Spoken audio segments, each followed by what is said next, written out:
3 triplettes assises sur le trottoir essaient de vendre un tableau. Un milliardaire s'approche et l'une d'elles dit « C'est le visage de notre mère. Elle est mourante. » Il regarde la peinture et se fige. C'était son ex-femme. Les triplettes étaient assises sur le trottoir froid depuis près de 3 heures. Avant de commencer l'histoire, n'oubliez pas de laisser un like et de vous abonner à la chaîne pour voir plus d'histoires comme celle-ci. June, Tessa et Nora n'avaient que 6 ans, mais elles connaissaient déjà le poids de l'inquiétude. Chaque matin, depuis que leur mère était devenue trop faible pour sortir du lit, elles venaient à ce coin animé au cœur du centre-ville. « Tu crois que quelqu'un va l'acheter » murmura June en se frottant ses petites mains pour se réchauffer.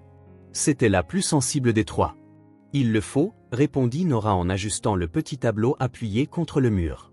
« C'est le seul moyen d'avoir de l'argent pour les médicaments. » Tessa, la plus silencieuse, se contentait d'observer les passants, la plupart regardant droit devant eux, comme si les 3 fillettes n'existaient pas. Vendre le tableau avait été leur idée. La nuit précédente, leur mère avait tellement toussé que des taches de sang étaient apparues sur le drap. Les médicaments étaient finis, et l'argent aussi. « Le tableau de maman est joli », avait dit Tessa en montrant le petit portrait sur le mur de la chambre. Les gens paient pour les jolies choses. Elle n'avait même pas demandé la permission.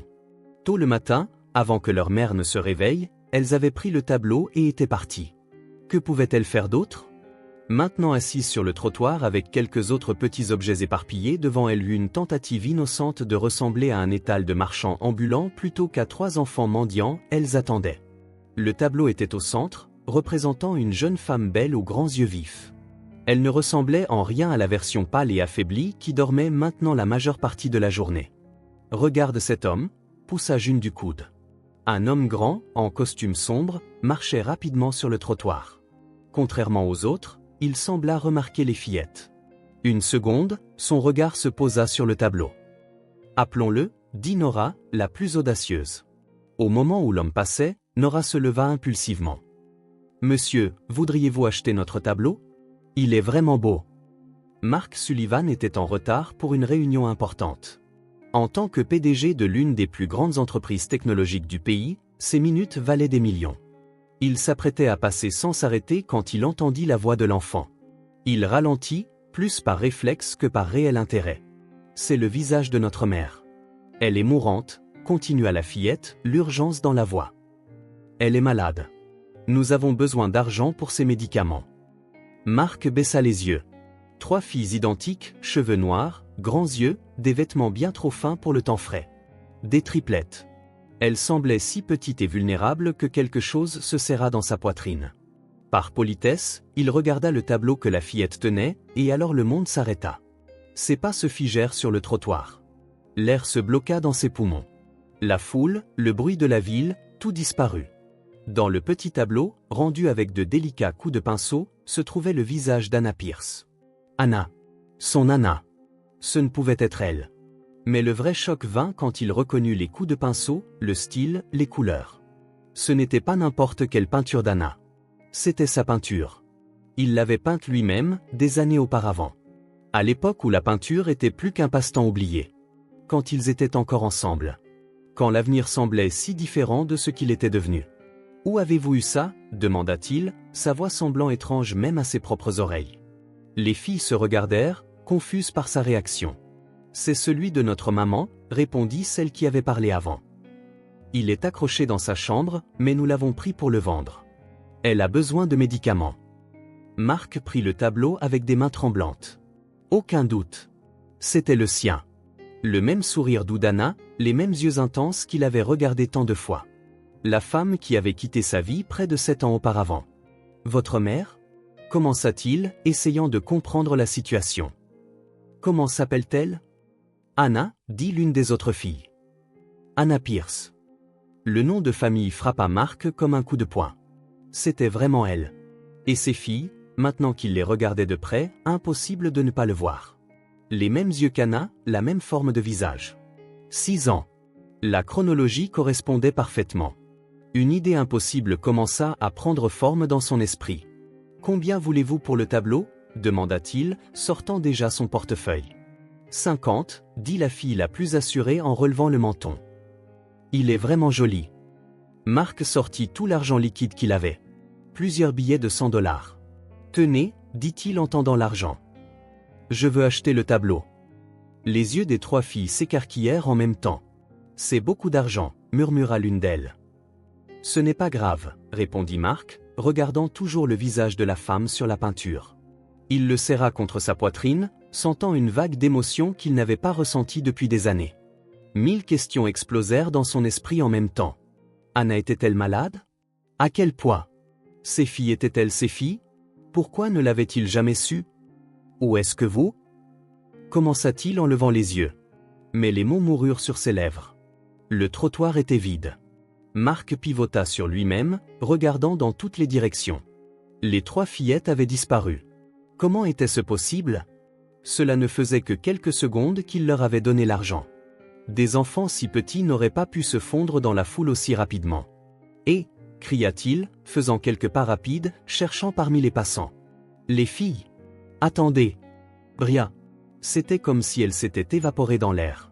Marc baissa les yeux sur le tableau dans ses mains, toujours incrédule. Le visage d'Anna lui souriait à travers les coups de pinceau qu'il avait lui-même appliqués si longtemps auparavant. Une peinture qu'il pensait ne jamais revoir. Là, au milieu du trottoir animé, le milliardaire Mark Sullivan ressentit quelque chose qu'il n'avait pas ressenti depuis longtemps, l'impuissance. Les filles avaient disparu, emportant avec elles le secret d'où se trouvait Anna, comment elle allait, et ce qui s'était passé au cours des 7 dernières années. Mais alors qu'il fixait le tableau, une certitude grandit en lui. Cette rencontre ne pouvait pas être une coïncidence. Le destin avait placé ces 3 filles, peut-être ses filles, sur son chemin, et il ne connaîtrait pas de repos tant qu'il ne les aurait pas retrouvées. Tant qu'il n'aurait pas retrouvé Anna. Marc entra dans son appartement Pentouse et jeta sa veste de costume sur le canapé. La ville scintillait en contrebas à travers les baies vitrées, une vue à 50 millions de dollars qui, à cet instant, ne signifiait absolument rien pour lui. Il n'était pas allé à sa réunion. Il n'avait même pas appelé pour annuler. Pour la première fois depuis des années, Mark Sullivan ignorait simplement ses obligations. Les dizaines d'appels manqués sur son téléphone le prouvaient, mais il ne parvenait pas à s'en soucier. Il s'assit dans un fauteuil en cuir sombre, le tableau posé sur ses genoux. Pendant près d'1 heure, il resta là, immobile, fixant simplement l'image qu'il avait lui-même créée si longtemps auparavant. Anna Pierce, c'était comme si un barrage avait cédé en lui. Des souvenirs qu'il avait enfouis profondément dans son esprit 7 ans plus tôt commencèrent à refaire surface, l'un après l'autre. Anna riant alors qu'il essayait sans succès de préparer un dîner surprise. Anna endormie sur le vieux canapé de l'appartement qu'ils partageaient, un livre encore ouvert sur sa poitrine. Anna murmurant « Je t'aime » pour la première fois, ses yeux remplis de cette sincérité qu'il ne retrouva jamais chez personne d'autre. Marc se leva brusquement et alla au bar. Il se versa un whisky et le but d'un trait. Le liquide lui brûla la gorge mais n'apaisa pas la boule dans sa poitrine. Il retourna au fauteuil et reprit le tableau. Il le retourna, examinant le dos. Il était un peu usé, mais il reconnut sa propre signature dans le coin inférieur droit, ainsi que la date, il y a 7 ans, presque exactement. Marc ferma les yeux, se laissant emporter par les souvenirs. C'était l'une des premières peintures qu'il ait jamais faites. À l'époque, il n'était qu'un entrepreneur avec une start-up prometteuse, loin d'être le milliardaire qu'il deviendrait. Il vivait dans un appartement modeste, conduisait une voiture d'occasion et peignait le week-end parce que ça le calmait. Et Anna? Anna était la paix. Elle rentrait de son travail à la bibliothèque municipale avec un livre sous le bras et des histoires à raconter. Elle préparait du café pendant qu'il peignait. Parfois, elle regardait simplement en silence, comme si elle pouvait tout voir de lui rien qu'en observant comment ses mains bougeaient sur la toile. Ils n'avaient pas grand-chose, mais ils avaient la paix, et cela semblait suffisant. Jusqu'à ce que ça ne le soit plus. Marc ouvrit les yeux et regarda le tableau. Il avait peint Anna ce dimanche ensoleillé où elle lisait près de la fenêtre. La lumière frappait son visage d'une manière qui le fascinait. Il lui avait demandé de rester immobile, et elle avait plaisanté en disant qu'elle le ferait tant qu'il promettait de ne pas prendre trop de temps. Cela avait fini par prendre des heures, mais elle ne s'était pas plainte. C'est à peu près à cette époque que son entreprise commença à décoller. Le premier gros contrat, les premiers investisseurs vraiment importants. Marc commença à fréquenter des cercles plus élevés, dîner dans des maisons luxueuses, réunions dans des clubs exclusifs. C'est aussi à ce moment-là que sa famille commença à s'intéresser à nouveau à sa vie. Les mêmes parents qui avaient remis en question sa décision d'abandonner une carrière sûre en droit des sociétés pour tout risquer en tant qu'entrepreneur virent soudain du potentiel dans leur fils. Mais ils ne voyaient pas la même chose chez Anna. Elle ne fait pas partie de notre cercle, mon cher, avait dit sa mère lors d'un des déjeuners dominicaux au domaine familial, comme si cela expliquait tout. Bibliothèque municipale, avait commenté son père avec un léger haussement de sourcils. Choix de carrière intéressant. Marc soupira en fixant le visage d'Anna sur le tableau. Ce n'était jamais dit explicitement, mais toujours sous-entendu. Petite remarque, regard silencieux, la façon dont sa mère oubliait d'inclure Anna dans les invitations aux événements familiaux, comment son père ne se souvenait jamais de son travail ou de l'endroit où elle avait étudié. Et le pire de tout, comment Marc avait progressivement laissé faire. Il laissait Anna à la maison pendant qu'il allait à des dîners importants. C'est juste du travail. Tu t'ennuierais, disait-il. Il cessa de lui parler des nouveaux contrats et des orientations de l'entreprise. Je ne veux pas t'ennuyer avec des détails techniques. Il commença à peindre moins. Plus le temps, disait-il. Mais la vérité était qu'il avait choisi un chemin où l'art n'avait pas sa place, où peut-être Anna ne cadrait pas non plus. Et bien sûr, elle remarqua. Anna était toujours perspicace. Tu as changé, dit-elle un soir après qu'il soit rentré tard d'un autre événement d'entreprise. Je suis juste fatigué, répondit-il sans croiser son regard. Non, tu es distant. Ça fait un moment. Il ne répondit pas.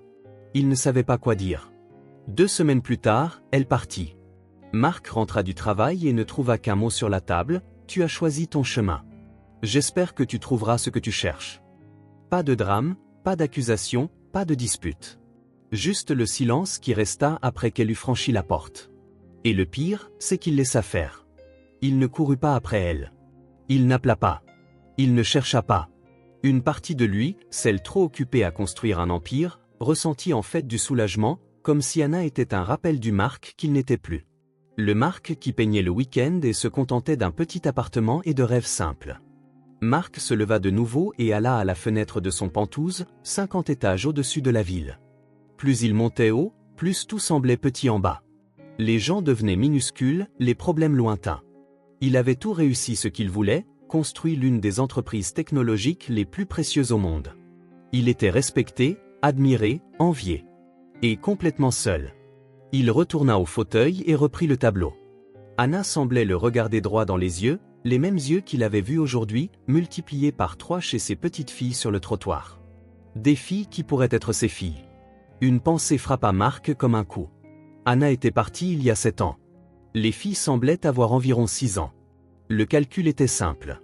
Se pouvait-il qu'Anna soit partie sans savoir qu'elle était enceinte? Ou pire, le sachant mais choisissant de ne pas le lui dire?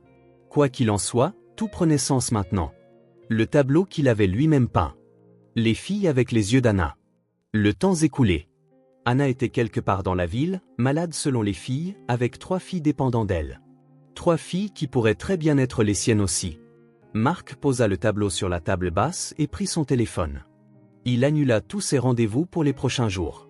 Pour la première fois en une décennie, quelque chose importait plus que son entreprise, sa fortune ou sa réputation. Il devait trouver Anna. Et pour cela, il devait d'abord trouver ces 3 petites filles qui s'étaient évanouies comme de la fumée sur ce trottoir animé. Cette fois, il irait les chercher. Et il ne se reposerait pas avant d'avoir trouvé la vérité. Marc passa la matinée suivante à arpenter le centre-ville. Il ne portait pas de costume, juste un jean et une veste simple. Il ne voulait pas attirer l'attention. Il voulait juste retrouver 3 petites filles qui avaient disparu comme de la fumée. Le tableau était en sécurité dans son appartement, mais il ne pouvait s'empêcher de penser à Anna et aux triplettes. La ressemblance entre elles était indéniable. Les mêmes yeux, la même forme de visage, même la légère inclinaison de la tête quand elles se méfiaient. En marchant dans les rues bondées, Marc se demandait ce qu'il dirait s'il les trouvait. Comment expliquerait-il sa présence? Comment demanderait-il des nouvelles d'Anna sans les effrayer? La veille au soir, il avait envisagé d'engager une équipe d'enquêteurs privés. Avec son argent et son influence, il aurait pu avoir des détectives fouillant chaque recoin de la ville en quelques heures. Mais quelque chose l'en avait empêché. Quelque chose lui disait qu'il devait le faire personnellement.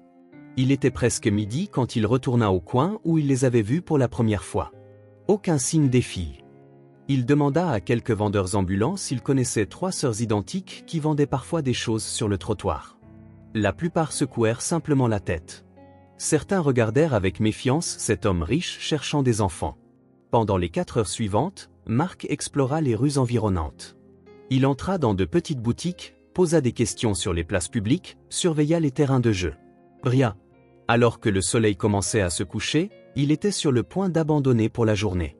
C'est alors qu'il entendit des rires d'enfants provenant d'une ruelle étroite entre deux vieux bâtiments. Marc s'arrêta. Il écouta à nouveau. Ce n'était pas un seul rire. Plusieurs se mêlaient. Il s'approcha prudemment de la ruelle et jeta un coup d'œil. Elles étaient là. Les 3 filles jouaient dans un petit espace abrité entre de grosses poubelles. Elles avaient construit une sorte de cabane improvisée avec des boîtes en carton. Elles utilisaient des capsules de bouteilles, les disposant en rangées comme s'il s'agissait de personnes ou d'animaux. Marc observa un instant, retenant son souffle. Elles semblaient si petites et vulnérables là, mais il y avait une résilience en elles, une force que des enfants si jeunes ne devraient pas avoir besoin d'avoir. Il fit un pas dans la ruelle. Un morceau de verre brisé craqua sous sa chaussure. Les 3 têtes se tournèrent vivement en même temps, les yeux écarquillés et alertes. « Salut », dit-il en gardant ses distances. « Vous vous souvenez de moi ?» Elles ne répondirent pas, mais elles ne s'enfuirent pas non plus. Elles le regardaient simplement avec ses grands yeux identiques. « Vous m'avez vendu un tableau hier », continua Marc d'une voix douce. « Un tableau très spécial. »« T'es le monsieur riche », dit finalement l'une d'elles. Marc supposa que c'était Tessa, celle du milieu, mais il n'en était pas certain. Elle se ressemblait tellement. « Oui, c'est moi. »« Pourquoi tu nous cherches ?» demanda une autre, probablement June, avec son ton plus doux.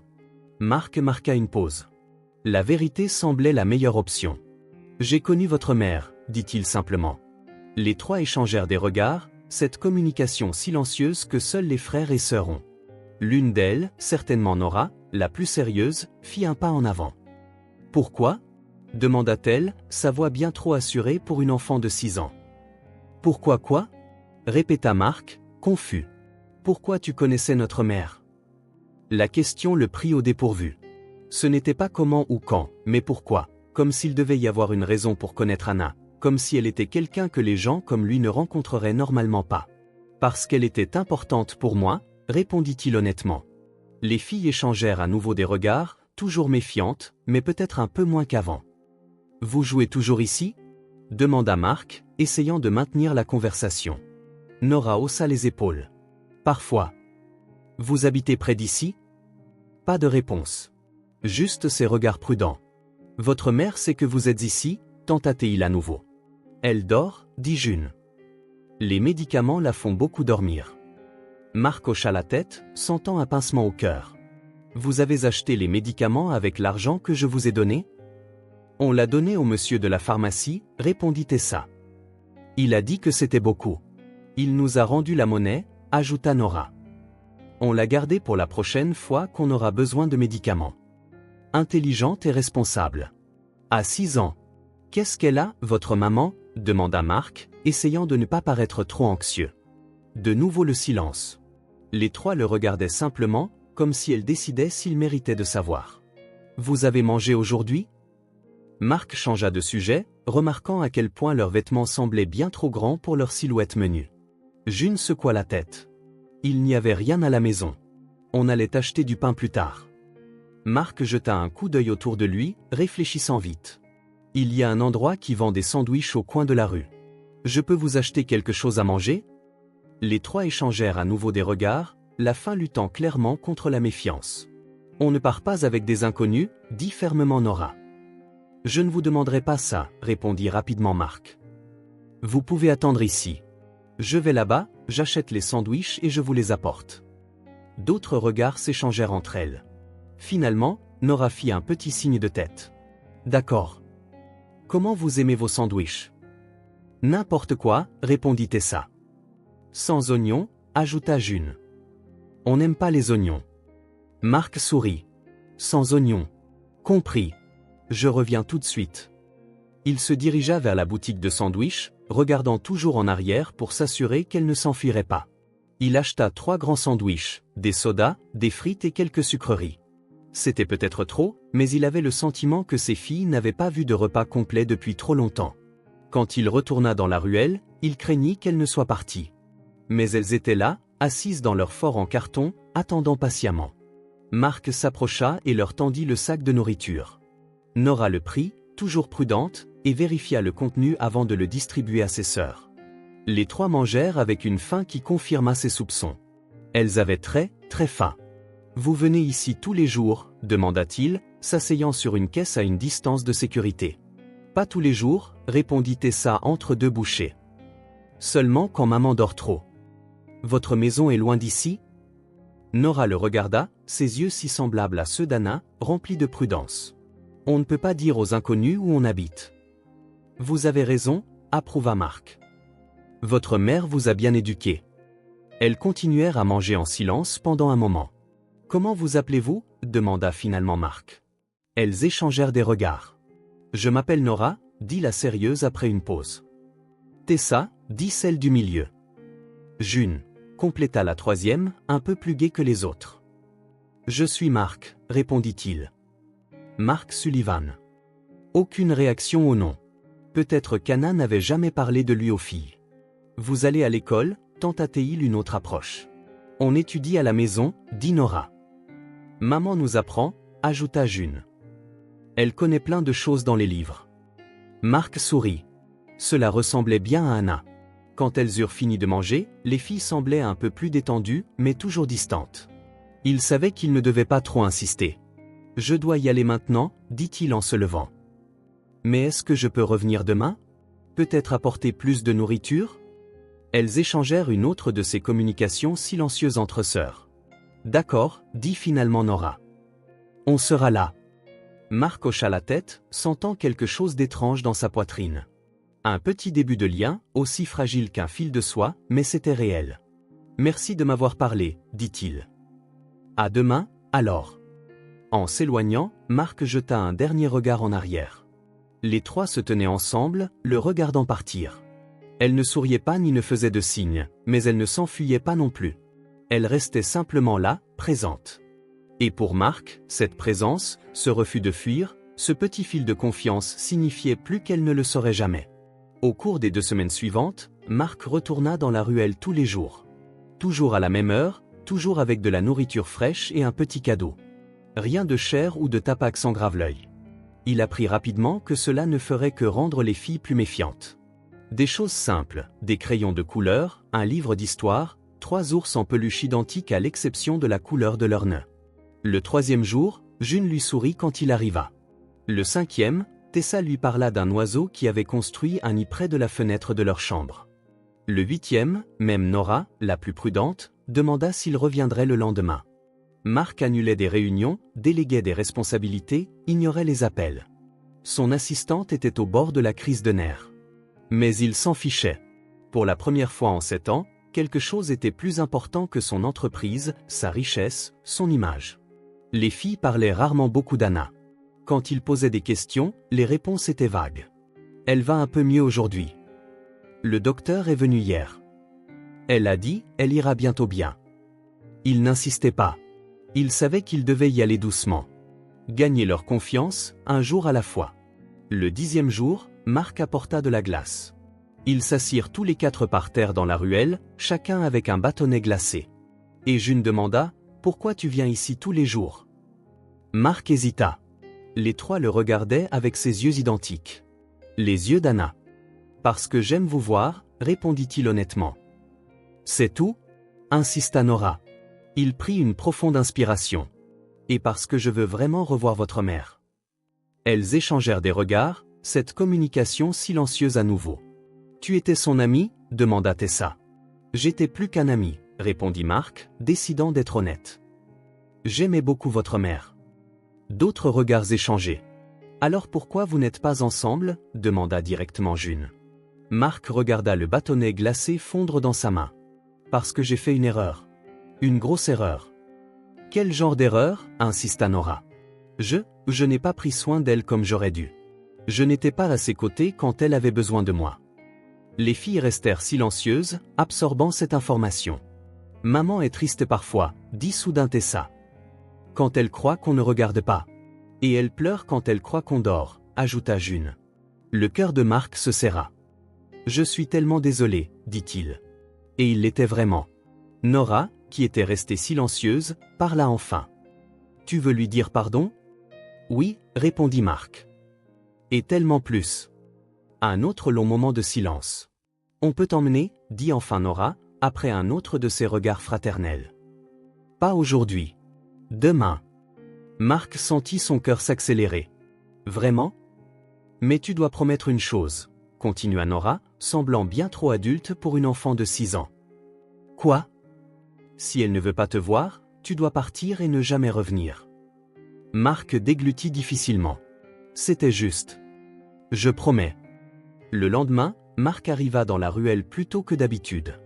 Il avait à peine dormi, anxieux à l'idée de revoir Anna après si longtemps. Que dirait-il? Comment réagirait-elle? Était-elle vraiment aussi malade que les filles le laissaient entendre? Les triplettes arrivèrent pile à l'heure, semblant aussi nerveuses que lui. « Tu es vraiment venue, » dit Nora, comme si une partie d'elle s'attendait à ce qu'ils ne viennent pas. « Bien sûr que oui. »« On a parlé de toi à maman, » dit June. Le cœur de Marc faillit s'arrêter. « Et qu'est-ce qu'elle a dit ?»« Rien, » répondit Tessa. Elle est devenue silencieuse. Puis elle a dit qu'on ne devrait pas parler aux inconnus. « Mais on a expliqué que tu n'es pas un inconnu, » ajouta June. « Tu apportes de la nourriture et des cadeaux, et tu ne fais pas de mauvaises choses, » dit Tessa. Marc essaya de ne pas montrer sa nervosité. « Alors elle sait que je suis là? Que je vais lui rendre visite ?» Les trois secouèrent la tête à l'unisson. « On ne lui a pas dit cette partie, » dit Nora. « Ça va être une surprise. » Marc n'était pas sûr que ce soit le meilleur plan, mais il n'avait pas d'autre choix que de faire confiance aux filles. « Alors, où allons-nous ?»« À la maison, » répondit simplement June. « Ce n'est pas très loin. » Les trois se mirent à marcher et Marc suivit. Elles quittèrent la ruelle, tournèrent quelques coins et entrèrent dans des rues qui devenaient de plus en plus délabrées. Le centre-ville lumineux fut laissé derrière, remplacé par des quartiers plus anciens, visiblement plus pauvres. Après environ 20 minutes, elles atteignirent un immeuble de 3 étages qui semblait vieux et usé. La peinture extérieure s'écaillait et certaines fenêtres étaient rafistolées avec du ruban adhésif. « On habite ici, » dit Tessa. Marc regarda l'endroit, essayant de ne pas montrer son choc. C'était une pension de famille, mais pas une bonne. Le genre d'endroit où les gens vivaient quand ils n'avaient pas d'autres options. Les filles entrèrent et il suivit. Le hall d'entrée était sombre et sentait le moisi. Un escalier étroit menait aux étages supérieurs. « Deuxième étage, » expliqua June en commençant à monter. Marc sentit son cœur battre plus fort à chaque marche. Après 7 ans, il allait revoir Anna. Anna, qui aurait pu mener une vie très différente s'il avait fait des choix différents. Anna, qui vivait dans cet endroit triste avec 3 petites filles.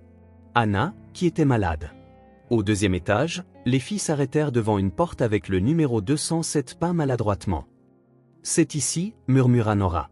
« Maman devrait être réveillée maintenant. » June frappa doucement 2 coups. « Maman, c'est nous. » Une voix faible répondit de l'intérieur, et le cœur de Marc manqua un battement en la reconnaissant, même après si longtemps. « Entrez, les filles. » June tourna la poignée et ouvrit la porte. Les 3 entrèrent, mais Marc resta dans le couloir, le cœur battant la chamade contre ses côtes. « On t'a apporté une surprise, » entendit-il Tessa dire. « Qu'est-ce que c'est, ma chérie ?»« C'est une personne, » répondit June. « Une personne qui ?» C'est alors que Nora revint à la porte et regarda Marc. Elle lui fit un petit signe de tête pour qu'il entre. Marc prit une profonde inspiration et s'avança, entrant dans le petit appartement. Et elle était là.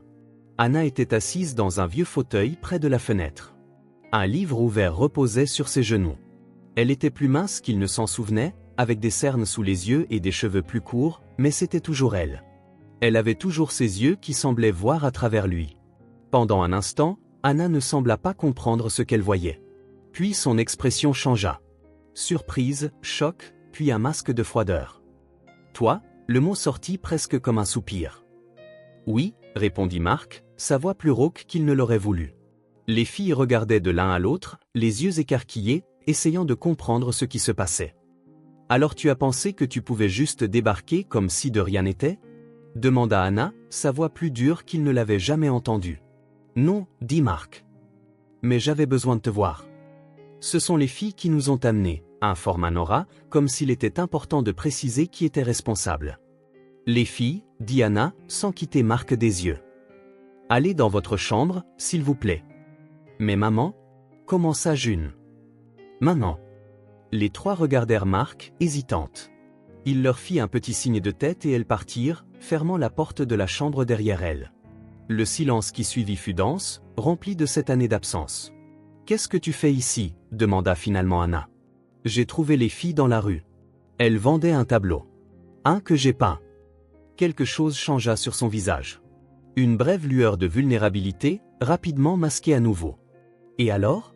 Tu as pensé que ça te donnait le droit de revenir ? » « Ah, tu m'as laissé seul, Marc, » l'interrompit-elle, sa voix basse mais ferme. « Et maintenant, que veux-tu ? Soulager ta conscience ?» Marc fit un pas de plus, mais s'arrêta quand elle leva la main. « Non, dit-elle. Ne t'approche pas. Anna, je veux juste t'aider. Les filles ont dit que tu es malade. Je peux ? Tu peux quoi ? Se moqua-t-elle. Bien sûr que tu peux. Tu es devenu le grand homme d'affaires que tu as toujours voulu être. N'est-ce pas ? Pendant que moi ? Elle ne termina pas la phrase, mais elle n'eut pas besoin de le faire. Le petit appartement usé disait tout. S'il te plaît, tenta-t-il à nouveau. Laisse-moi aider. Pour le bien des filles. Anna l'étudia pendant un long moment. Dans ses yeux, Marc vit la colère, la douleur, l'épuisement, mais aussi autre chose qu'il ne pouvait nommer. Va-t'en, dit-elle finalement. Maintenant. Marc sentit son cœur sombrer. Mais il avait promis aux filles, si Anna ne voulait pas le voir, il respecterait sa décision. D'accord, acquiesça-t-il. Mais si tu changes d'avis ?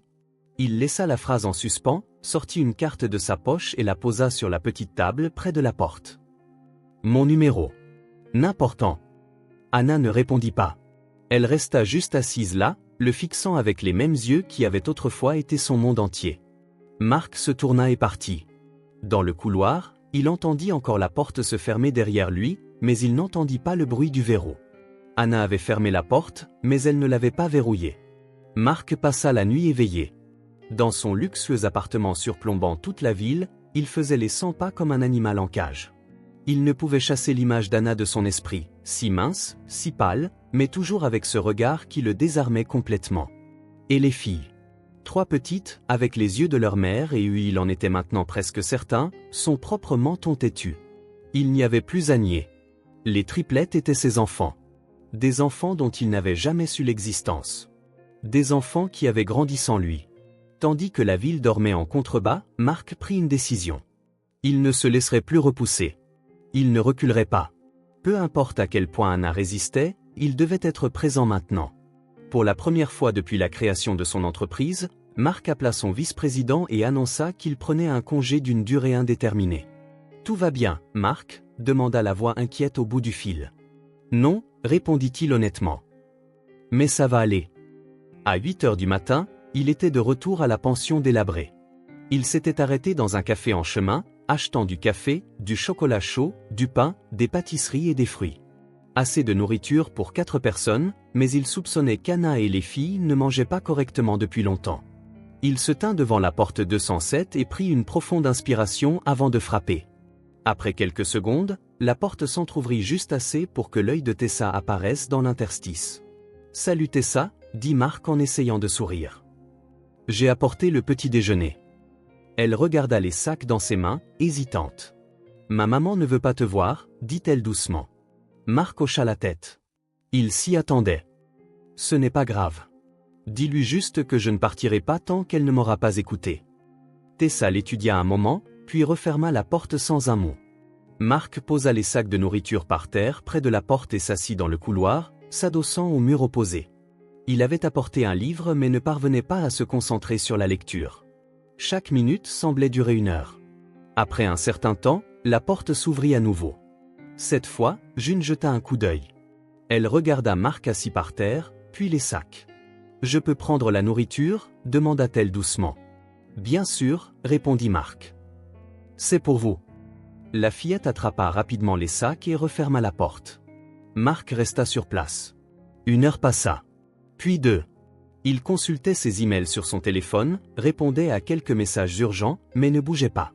Vers 11 heures, la porte s'ouvrit à nouveau. Les 3 filles sortirent, le regardant avec curiosité. « Tu es toujours là » dit Nora, l'air surpris. « Je t'ai dit que je ne partirais pas » répondit simplement Marc. « Maman a dit qu'on peut aller jouer dans la cour en bas » l'informa Tessa. « Tu vas rester ici tout le temps » Oui. Elle ne semblait pas savoir comment réagir. Dans leur expérience, les adultes tenaient rarement leurs promesses. « Pourquoi tu veux voir maman si fort ?» demanda June. Mark réfléchit un instant. Comment expliquer quelque chose de si complexe à des enfants de 6 ans? Parce que j'ai fait une erreur il y a longtemps et je veux la réparer. Quel genre d'erreur? Persista Nora. J'ai laissé votre maman seule alors que je n'aurais pas dû.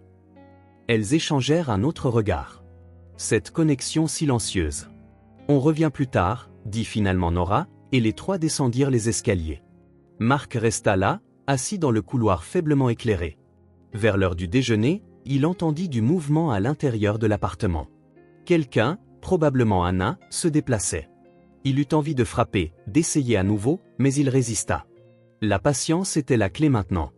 Vers 14 heures, les filles revinrent. Elles semblaient avoir joué intensément. Leurs cheveux étaient en désordre et leurs vêtements maculés de terre.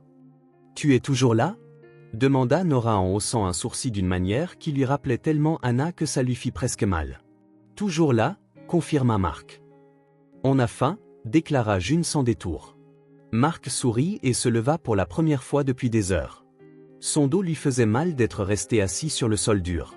« Je peux aller vous chercher quelque chose. Qu'est-ce que vous voulez manger ?» Elles échangèrent à nouveau des regards. « De la pizza », dit finalement Tessa, et les deux autres hochèrent la tête avec enthousiasme. « Pizza, alors ?» acquiesça Mark. « Mais pour 4. Votre maman doit manger aussi. » Les filles n'objectèrent pas. Mark passa un rapide coup de fil et 20 minutes plus tard, un livreur confus arriva à la pension délabrée avec 3 grandes pizzas. Mark paya et tendit les boîtes aux filles. Nora les prit tandis que June ouvrait la porte de l'appartement. Avant d'entrer, Tessa se retourna. « Merci », dit-elle timidement. « De rien », répondit Mark. « Après avoir mangé, s'il te plaît, dis à ta maman que je suis toujours là. Que je ne partirai pas avant de lui avoir parlé. » Tessa hocha la tête et referma la porte. Mark retourna à sa place dans le couloir. L'après-midi se transforma en soirée. Le couloir devint encore plus sombre, éclairé seulement par une faible ampoule au fond. D'autres locataires passaient occasionnellement, regardant d'un œil curieux l'homme bien habillé assis par terre. Vers 19 heures, un homme plus âgé qui vivait au bout du couloir s'arrêta à côté de lui. « Vous êtes là depuis toute la journée, commenta-t-il. »« Oui, » répondit Mark. « Problème de femme, hein ?» L'homme gloussa doucement. « C'est toujours ça. » Mark sourit faiblement. « Quelque chose comme ça. »« Bonne chance, fiston. Parfois, il faut être têtu. » Et il poursuivit son chemin. À 20 heures, la porte du 207 s'ouvrit à nouveau. Les filles, maintenant en pyjama, le regardèrent avec une surprise renouvelée. « Tu n'es pas rentré chez toi ?» demanda June. « Pas encore. »« Tu n'en as pas marre d'être assis ?» demanda Tessa. « Un peu, admit Mark. Mais ça en vaut la peine. »« Notre maman est vraiment têtue » l'informa Tessa, presque comme un avertissement. « Je sais » sourit Mark. « Elle l'a toujours été. » Elles l'observèrent encore quelques secondes. Puis Nora parla. « On va se coucher maintenant. »« Bonne nuit, Tala » dit Mark. « Rêvez de belles choses. » Elles entrèrent et fermèrent la porte, non sans jeter des regards curieux à l'homme qui refusait d'abandonner. Mark resta là. 21h, 22h, 23h. Le couloir était maintenant complètement silencieux. La plupart des résidents s'étaient installés. Son dos lui faisait mal. Ses jambes étaient engourdies, mais il ne bougea pas. Juste après minuit, la porte à côté du 207 s'ouvrit et une jeune femme sortit. Elle regarda Mark avec curiosité. « Vous êtes un ami d'Anna » demanda-t-elle à voix basse. « Oui » répondit Mark, ne voulant pas entrer dans les détails. « Vous la connaissez bien ?»« On est voisines » haussa les épaules la femme. « Elle est plutôt réservée, mais ses enfants sont adorables. C'est dommage qu'elle soit si malade. » « Vous savez ce qu'elle a ?» tenta Mark, essayant de ne pas paraître trop anxieux. « Pas exactement. Elle n'en parle jamais. Mais j'ai vu les médicaments qu'elle prend. Ils sont forts. Et chers. » Mark hocha la tête. « Est-ce qu'elle a de l'aide ? Famille, amis ?» La femme secoua la tête. « Juste les filles. Elles agissent comme de petites infirmières. Plus responsables que des enfants ne devraient jamais l'être. » Cela tordit le cœur de Mark. Des enfants de 6 ans ne devraient pas avoir ce fardeau. « Merci » dit-il, et la femme continua son chemin. La nuit s'éternisait. Marc vérifia l'heure. 1h15 du matin. Il était épuisé, mais il refusait de dormir. Pas alors qu'il était si proche. Puis il entendit le premier son, un bruit sourd provenant de l'intérieur de l'appartement 207. Marc se redressa, alerte. Un autre son, quelque chose qui tombe, puis un cri. « Maman !» Il bondit sur ses pieds, le cœur battant. Il martela la porte. « Anna ! Les filles ! Est-ce que tout va bien ?» Pas de réponse, juste le bruit de mouvement à l'intérieur. Marc frappa à nouveau, plus fort. « Anna !» Soudain, la porte s'ouvrit violemment. Tessa se tenait là, les yeux écarquillés par la peur, des larmes coulant sur son visage. « Il est encore là !» cria-t-elle par-dessus son épaule. « Maman est tombée !» Marc n'hésita pas. Il entra dans l'appartement faiblement éclairé et vit Anna par terre, près de la porte de la salle de bain. June et Nora étaient agenouillées à côté d'elle, essayant de la réveiller. « Maman !» appelait June en tremblant. « Réveille-toi, maman !» Marc s'agenouilla à côté d'Anna. Son visage était encore plus pâle qu'avant, une fine couche de sueur sur son front. Il pressa 2 doigts sur son cou pour vérifier son pouls. « Elle respire », dit-il aux filles, essayant de paraître calme. « Mais nous devons l'emmener à l'hôpital. » Sans hésiter, Marc prit Anna dans ses bras. Elle était effroyablement légère, comme si elle ne pesait rien du tout. Il pouvait sentir ses os à travers la fine chemise de nuit, et son cœur se serra davantage. « Les filles, prenez des manteaux et les médicaments de votre mère. On va à l'hôpital. » Elles obéirent immédiatement, se déplaçant dans l'appartement exigu avec une efficacité qui ne venait que de l'habitude. June trouva un sac et commença à y fourrer des flacons de médicaments. Nora attrapa un mince manteau et le drapa sur Anna. Tessa ramassa un petit sac qui semblait contenir des papiers importants. « Prête ?» dit Nora après quelques minutes. Marc hocha la tête et se dirigea vers la porte, portant toujours Anna. Les filles suivirent de près. « Appelle une voiture, maintenant », dit-il à Nora qui tenait son téléphone. Elle hocha la tête et passa l'appel, parlant au service de taxi avec une voix étonnamment stable pour une enfant de 6 ans. Ils descendirent les escaliers en silence, Marc se concentrant pour ne pas trébucher en tenant Anna. Elle était toujours inconsciente, et cela l'inquiétait de plus en plus à chaque seconde. Au moment où ils atteignirent l'entrée de l'immeuble, le taxi attendait. Le chauffeur leur lança un regard étrange. Un homme portant une femme inconsciente suivi de 3 petites filles identiques. « Hôpital Saint-Maries », dit Marc en montant prudemment tout en tenant Anna. Aussi vite que possible. Les filles s'installèrent sur la banquette arrière, les yeux fixés sur leur mère. Le chauffeur hocha la tête et démarra. Pendant le trajet, Marc tenait Anna contre sa poitrine, sentant son corps fragile à chaque courbe et à chaque freinage. Il ne pouvait croire que la femme dans ses bras était la même Anna forte et vibrante qu'il avait connue autrefois. À un moment donné, elle remua légèrement et ouvrit les yeux, juste une fente. Sa voix était à peine audible. « Je suis là », répondit-il en lui tenant la main.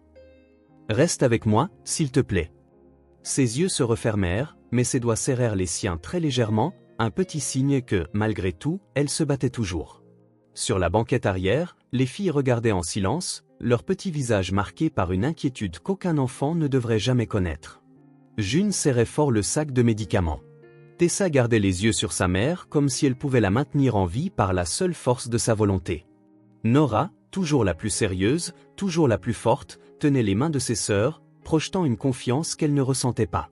Marc regarda ses 3 petites, ses enfants, bien qu'elles ne le sachent pas encore, et promit silencieusement qu'il serait toujours là pour elles. Il ne partirait pas. Pas cette fois. Le taxi filait à travers la ville endormie vers le seul espoir qu'ils avaient maintenant, une aide médicale pour Anna. Sur le chemin de l'hôpital, tenant la main froide d'Anna entre les siennes, Marc sut que sa vie avait changé pour toujours. Il n'était plus seulement le magnate de la technologie milliardaire qui avait bâti un empire. Il était l'homme qui avait trouvé quelque chose d'infiniment plus précieux et qui ferait n'importe quoi pour ne pas le perdre à nouveau. La salle d'attente de l'hôpital Saint-Maries était un limbe, ni paradis ni enfer, juste un espace suspendu dans le temps où les gens attendaient des nouvelles qui pourraient changer leur vie à jamais. Marc était assis sur l'une des chaises en plastique bleu, le dos droit, les yeux rivés sur la porte par laquelle les médecins sortiraient. À côté de lui, les triplettes s'installèrent du mieux qu'elles purent. Tessa posa sa tête sur son bras droit, presque endormie. June tripotait distraitement l'ourlet de sa chemise. Nora, comme toujours, restait alerte, son regard passant de cette même porte au visage de Marc. Le matin était arrivé. Anna avait été emmenée d'urgence pour des examens dès leur arrivée, des heures auparavant. Marc utilisa son nom, son influence et sa carte de crédit pour s'assurer qu'elle reçoive une attention immédiate. Une infirmière avait suggéré de placer les filles dans la zone des services sociaux, mais il avait fermement refusé. « Elle reste avec moi », avait-il dit d'un ton qui n'admettait aucune discussion. Et ainsi, ils attendaient tous les quatre. Le temps s'éternisait. Une infirmière apporta du chocolat chaud et des crackers pour les filles. Un médecin apparut brièvement pour dire qu'Anna était stable mais avait besoin d'autres examens. « Est-ce qu'elle s'est réveillée » demanda June d'une petite voix. « Pas encore, ma chérie », répondit gentiment le médecin. « Mais elle respire bien et c'est un bon signe. » Après le départ du médecin, Marc remarqua que les filles l'observaient. « Qu'y a-t-il » demanda-t-il en essayant de sourire. « Pourquoi tu fais tout ça » demanda Nora sans détour. Marc réfléchit un instant. Il ne voulait pas mentir. « Parce que je tiens à votre mère » répondit-il, « et à vous. »« Mais tu nous connais à peine » insista Nora. Marc regarda les trois visages identiques. Il ne savait pas comment leur dire ce qu'il soupçonnait, quelles étaient ces filles, qu'il était en fait en droit de les connaître depuis leur naissance. « Parfois, dit-il prudemment, on tient aux gens même si on ne les connaît pas très bien. » Les filles semblèrent réfléchir à cela. « Comment tu vas payer pour tout ça ?» demanda soudain Tessa en jetant un coup d'œil à l'hôpital bien équipé. « Maman dit toujours que les hôpitaux coûtent très cher. »« Ne vous inquiétez pas pour ça » l'assura Marc. « J'en ai les moyens. Je peux payer. » Un autre échange de regards. « Tu es vraiment riche » demanda June avec la franchise typique des enfants. Marc ne put s'empêcher de sourire. « Oui. Je possède une grande entreprise. »« Quel genre d'entreprise » voulut savoir Nora. « Technologie. Ordinateur, téléphone, ce genre de choses. »« Cool » dit June, semblant sincèrement impressionné. Leur conversation fut interrompue lorsque la porte s'ouvrit et qu'un médecin d'âge mûr entra. Il arborait cette expression neutre que les professionnels de la santé apprennent à maintenir, mais quelque chose dans ses yeux fit se serrer le cœur de Marc. « Monsieur Sullivan » appela le médecin. « Pouvons-nous parler en privé » Marc jeta un coup d'œil aux filles, incertain. « Ce sont les filles de Madame Pierce » expliqua-t-il. « Peuvent-elles rester ici » Le médecin hocha la tête et Marc se leva, le suivant dans un coin plus calme de la pièce. « Comment va-t-elle » demanda-t-il aussitôt. Le médecin prit une profonde inspiration. « Nous avons stabilisé la patiente, mais la situation est grave. Nous avons effectué plusieurs tests et... » Il hésita, choisissant ses mots. « Monsieur Sullivan, Madame Pierce a un cancer.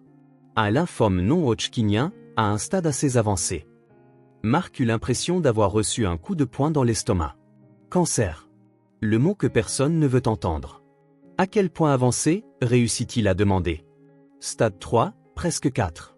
Plusieurs ganglions lymphatiques sont touchés. Et la rate est impliquée. L'évanouissement a été causé par une anémie sévère, probablement due à la maladie et peut être aggravé par une médication inadéquate. » Une médication inadéquate ? D'après l'analyse toxicologique, il semble qu'elle prenait des analgésiques puissants, mais pas le traitement spécifique pour son type de cancer. Je suppose qu'elle ne pouvait pas se permettre le traitement approprié. Marc ferma brièvement les yeux, absorbant le coup. Anna était en train de mourir, seule, sans soins appropriés, pendant qu'il vivait dans son Penthouse, ignorant tout. « Quelles sont ses chances » demanda-t-il en rouvrant les yeux. Le médecin hésita. « C'est difficile à dire sans plus d'examen, mais avec un traitement adéquat, environ 50% de chance. »« Sans traitement » Il laissa la phrase en suspens. « Quel est le traitement approprié » Une combinaison de chimiothérapie intensive, éventuellement de radiothérapie, selon la réponse, une greffe de cellules souches. C'est un processus long, douloureux, épuisant, mais c'est sa meilleure chance. Marc hocha la tête, résolu. Je veux qu'elle reçoive les meilleurs soins possibles. Une chambre privée, la meilleure équipe médicale, les meilleurs médicaments. L'argent n'est pas un problème. Le médecin étudia son visage un instant. Êtes-vous un parent de la patiente ? Pas exactement. Je suis... Marc hésita. Qu'était-il pour Anna maintenant ? Ex-petit ami, père de ses enfants, un étranger ? Je suis de la famille, dit-il enfin. Et je prendrai soin d'elle et des filles. Le médecin hocha la tête, semblant satisfait. Très bien. Je vais tout organiser. Madame Pierce est toujours inconsciente, mais elle devrait se réveiller dans les prochaines heures. Une fois stable, nous la transférerons dans une chambre privée. Et quand le traitement peut-il commencer? Dès qu'elle sera assez forte. Peut-être dans 2 ou 3 jours. Merci, docteur. Le médecin lui serra la main et partit. Mark resta là un instant, essayant de tout assimiler. Anna avait un cancer. Stade avancé. 50% de chance. Des chiffres et des statistiques qui signifiaient soudain tout. Quand il retourna vers les filles, leurs visages anxieux faillirent le faire craquer. « Qu'est-ce que le docteur a dit ?» demanda immédiatement Nora. « Est-ce que maman va aller bien ?» Mark se rassit parmi elles. Comment expliquer quelque chose de si compliqué et effrayant à des enfants de 6 ans? « Votre maman est malade ?» commença-t-il prudemment. « Ça s'appelle un cancer. »« On sait ce que c'est, le cancer, » dit Nora. « Notre voisine en est morte l'année dernière. » Mark déglutit. Bien sûr qu'elle savait. Les enfants absorbent tout, surtout la souffrance. « Votre maman va commencer un traitement » continua-t-il. « Ce sera difficile, et parfois elle pourrait se sentir encore plus mal avant de se sentir mieux. Mais les médecins vont faire de leur mieux pour l'aider. »« Est-ce qu'elle va mourir ?» demanda June sans détour, ses grands yeux pleins de peur. « Nous allons faire tout notre possible pour que ça n'arrive pas, » dit fermement Mark. « Elle aura les meilleurs médecins, les meilleurs médicaments. » « Promis, » insista Tessa. « Promis. » Elles semblèrent accepter cela. Au moins pour l'instant. June posa sa tête sur l'épaule de Mark, et il sentit une oppression dans sa poitrine. Ces enfants, avaient déjà vécu plus d'épreuves qu'aucun enfant de 6 ans ne devrait en connaître. Les heures suivantes s'écoulèrent lentement. Une infirmière apporta d'autres collations.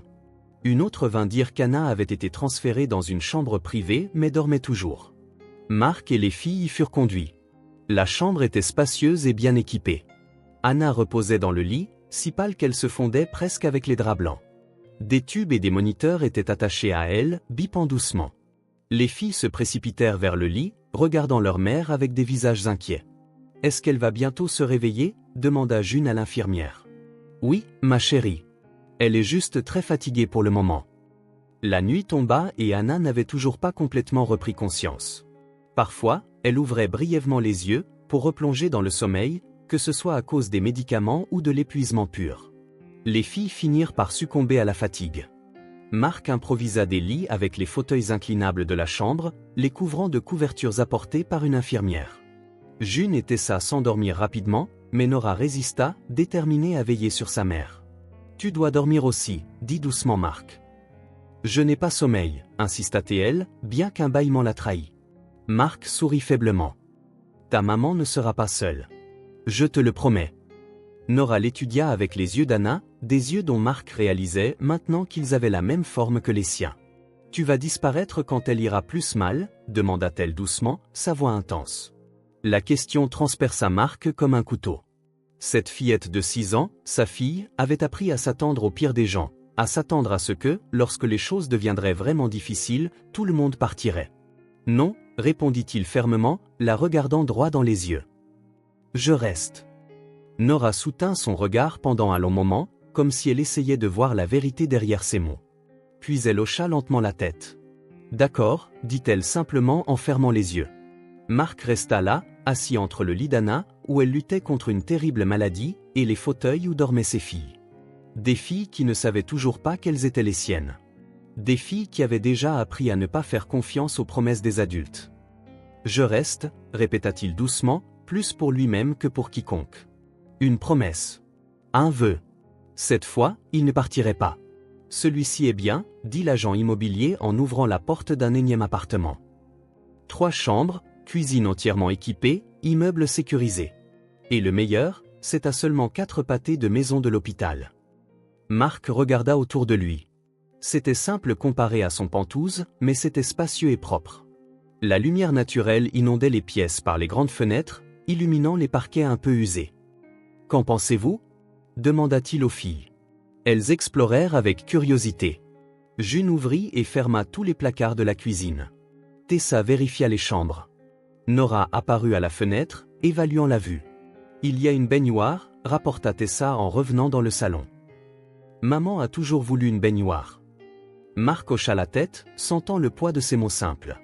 Combien de choses basiques Anna avait-elle souhaité sans pouvoir les avoir? Vous aimez? Insista-t-il. Elles se regardèrent. Cette communication silencieuse à nouveau. C'est joli, dit enfin June. Mais ce n'est pas très cher? Marc faillit sourire en entendant une enfant de 6 ans s'inquiéter de l'argent. Ne t'inquiète pas pour ça, l'assura-t-il. On peut rester ici pendant que votre maman est à l'hôpital. D'autres regards s'échangèrent entre elles. On va habiter avec toi? Demanda Nora sans détour. Sans maman? Juste jusqu'à ce qu'elle aille mieux, répondit Marc. Vous ne pouvez pas rester toute seule, et j'ai promis de prendre soin de vous. C'était un arrangement temporaire dont ils avaient discuté avec les médecins et une assistante sociale. Anna resterait hospitalisée pendant au moins quelques semaines pour commencer la chimiothérapie. Les filles avaient besoin d'un tuteur, et Marc s'était immédiatement porté volontaire. L'assistante sociale voulait vous placer dans une famille d'accueil, expliqua-t-il. Mais j'ai pensé que ce serait mieux si vous restiez avec moi. Comme ça, vous pourrez rendre visite à votre maman tous les jours. Les filles semblèrent considérer ces mots. Et nos affaires? Demanda Tessa. On peut retourner à la pension aujourd'hui, dit Marc. Apportez tout ce que vous voulez. Après quelques secondes, Nora hocha la tête, prenant apparemment la décision pour les trois. D'accord. Marc se tourna vers l'agent immobilier. Nous le prenons. Je peux signer le bail tout de suite. 2 heures plus tard, Marc avait les clés en main et un bail de 6 mois.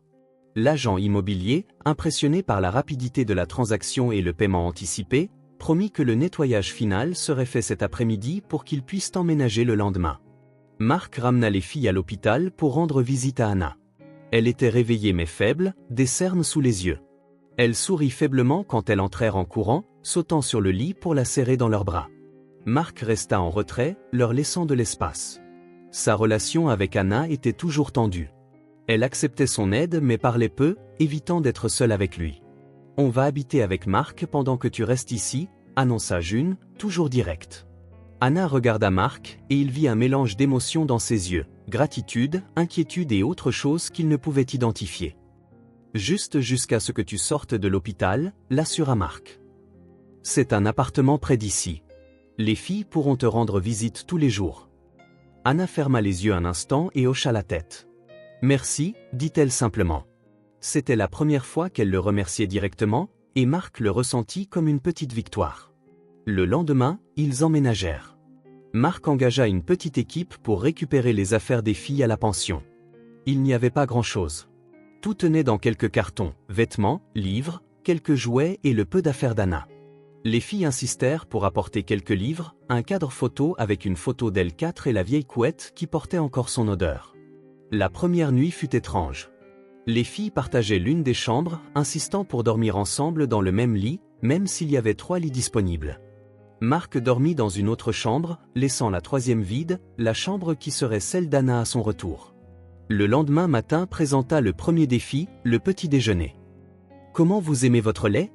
demanda-t-il, debout devant le réfrigérateur flambant neuf, encore presque vide. « Maman nous fait du café au lait », expliqua Tessa. « Du café au lait ? Vous n'êtes pas un peu jeune pour le café ?» demanda Marc, surpris. « C'est plus du lait que du café », précisa Nora. « Juste un tout petit peu de café. » Marc essaya. Il fit le café trop fort, puis le lait trop froid. Les filles regardèrent les tasses avec des expressions poliment déçues. « C'est différent », dit June diplomatiquement. Marc sourit. « Je vais m'améliorer. Promis. » Le défi suivant survint lorsqu'il tenta de brosser les cheveux de June, particulièrement emmêlés après la nuit. « Aïe !» se plaignit-elle quand il tira trop fort. « Désolé », dit-il, clairement incertain de la procédure à suivre. « Je n'ai jamais brossé les cheveux d'un enfant avant. Il faut commencer par les pointes, » expliqua patiemment Tessa, comme si elle instruisait un élève lent. « Et utiliser de la crème démêlante. »« De la crème ? Quelle crème ? » « On n'en a pas apporté, » dit Nora. « On n'en a plus depuis un moment. » Marc regarda les 3 têtes aux cheveux noirs emmêlés. « Je suppose qu'on doit aller faire des courses. » L'expédition au centre commercial fut une révélation. Les filles avaient besoin de tout. De nouveaux vêtements, ceux qu'elles avaient été usés ou trop petits. Des chaussures correctes. Des fournitures scolaires, Marc faisait déjà des recherches sur les écoles voisines. Et des produits d'hygiène spécifiques. Marc n'avait jamais remarqué combien de types différents de shampoings pour enfants existaient, ni combien de styles de robe une enfant de 6 ans pouvait vouloir essayer. Nora, toujours pratique, choisit des vêtements simples et durables. Tessa aimait les choses colorées avec des imprimés floraux. June voulait tout ce qui brillait ou avait des paillettes. 3 sœurs identiques, 3 personnalités complètement différentes. On doit vraiment prendre tout ça ? Demanda Marc en regardant le chariot surchargé. Non, répondit immédiatement Nora, commençant à remettre certains articles sur les étagères. Marc sentit un pincement au cœur. Ses enfants étaient habitués à entendre non, habitués à remettre les choses, habitués à vouloir moins, à avoir besoin de moins. Et, dit-il doucement. Je plaisantais. On peut prendre tout ce que vous voulez. June le regarda avec méfiance. Vraiment ? Vraiment. Malgré cela, il remarqua qu'elle continuait à choisir avec soin, vérifiant les prix, optant pour les articles en solde. Elles avaient appris à vivre avec peu. Dans les jours suivants, une routine s'installa. Petit déjeuner au Marc s'améliorait pour le café au lait. Visite matinale à Anna à l'hôpital. Déjeuner à la maison. Activité de l'après-midi, dessin, lecture, parfois un film. Autre visite à l'hôpital. Dîner. Autre défi, il mettait toujours l'eau trop chaude ou trop froide. Et coucher. Marc apprit à faire des tresses simples, à distinguer les pleurs de douleur des pleurs de frustration, et à savoir quand une dispute entre sœurs était sérieuse ou allait passer en 5 minutes. Il apprit que Nora avait parfois besoin de temps seul, que Tessa adorait qu'on lui lise des histoires, et que June faisait des cauchemars presque toutes les nuits. Et les filles, lentement, apprirent à lui faire confiance. Pas d'un coup, mais par petits moments progressifs. Comme lorsque Tessa demanda si elle pouvait scotcher ses dessins sur le réfrigérateur. Ou quand June le laissa vérifier sous le lit s'il y avait des monstres. Ou quand Nora, pour la première fois, lui attrapa la main en traversant la rue sans qu'il la lui ait offerte d'abord. Visiter Anna était le point culminant de leur journée. La chimiothérapie avait commencé, et elle s'affaiblissait de jour en jour, perdant du poids, perdant ses cheveux. Mais elle luttait pour paraître forte devant ses filles. « Est-ce qu'elle va mieux ?» demanda Marc au médecin lors d'une visite, pendant que les filles étaient distraites avec Anna. Le médecin hésita. « Il est trop tôt pour le dire. Le traitement est agressif et elle est très affaiblie. Les prochaines semaines sont critiques. » Le soir, après que les filles se soient endormies, Marc s'asseyait dans le salon et travaillait sur son ordinateur portable, gérant son entreprise à distance, déléguant autant que possible, ne participant qu'aux décisions les plus cruciales. Pour la première fois depuis des années, le travail n'était pas sa priorité. 2 semaines après l'emménagement, par une nuit ordinaire, Marc était dans la cuisine en train de préparer le dîner quand il entendit les filles parler dans le salon. « Tu crois que maman va guérir ?» La voix de Tessa, basse et inquiète. « Bien sûr qu'elle va guérir, » répondit June, bien que sans sa conviction habituelle. « L'infirmière a dit que tous ses cheveux pourraient tomber, » continua Tessa. « Elle sera triste. »« Les cheveux repoussent, » dit Nora, toujours la voix de la raison. « Ce qui compte, c'est qu'elle aille bien. » Marc servit les macaronis au fromage, l'un des rares plats qu'il savait cuisiner décemment, et les appela pour le dîner. Elles arrivèrent en courant, laissant apparemment la conversation difficile derrière elles. Pendant le dîner, elles bavardèrent de choses simples, le film qu'elles avaient regardé plus tôt, le livre que Marc leur lisait au coucher, la visite à l'hôpital du lendemain. Juste au moment où elles finissaient, June demanda soudain, « Si elle meurt, avec qui on va rester ?» Le silence tomba lourdement sur la table. Marc sentit son cœur se serrer. Les 3 le regardaient avec ses grands yeux, attendant une réponse qui pourrait apaiser leur peur la plus profonde. « Avec moi » répondit-il sans hésitation. Elles ne répondirent pas. Elles le fixaient simplement, traitant l'information. Mais elles ne dirent pas non plus. Elles ne rejetèrent pas l'idée. Et pour Marc, c'était suffisant, à ce moment-là.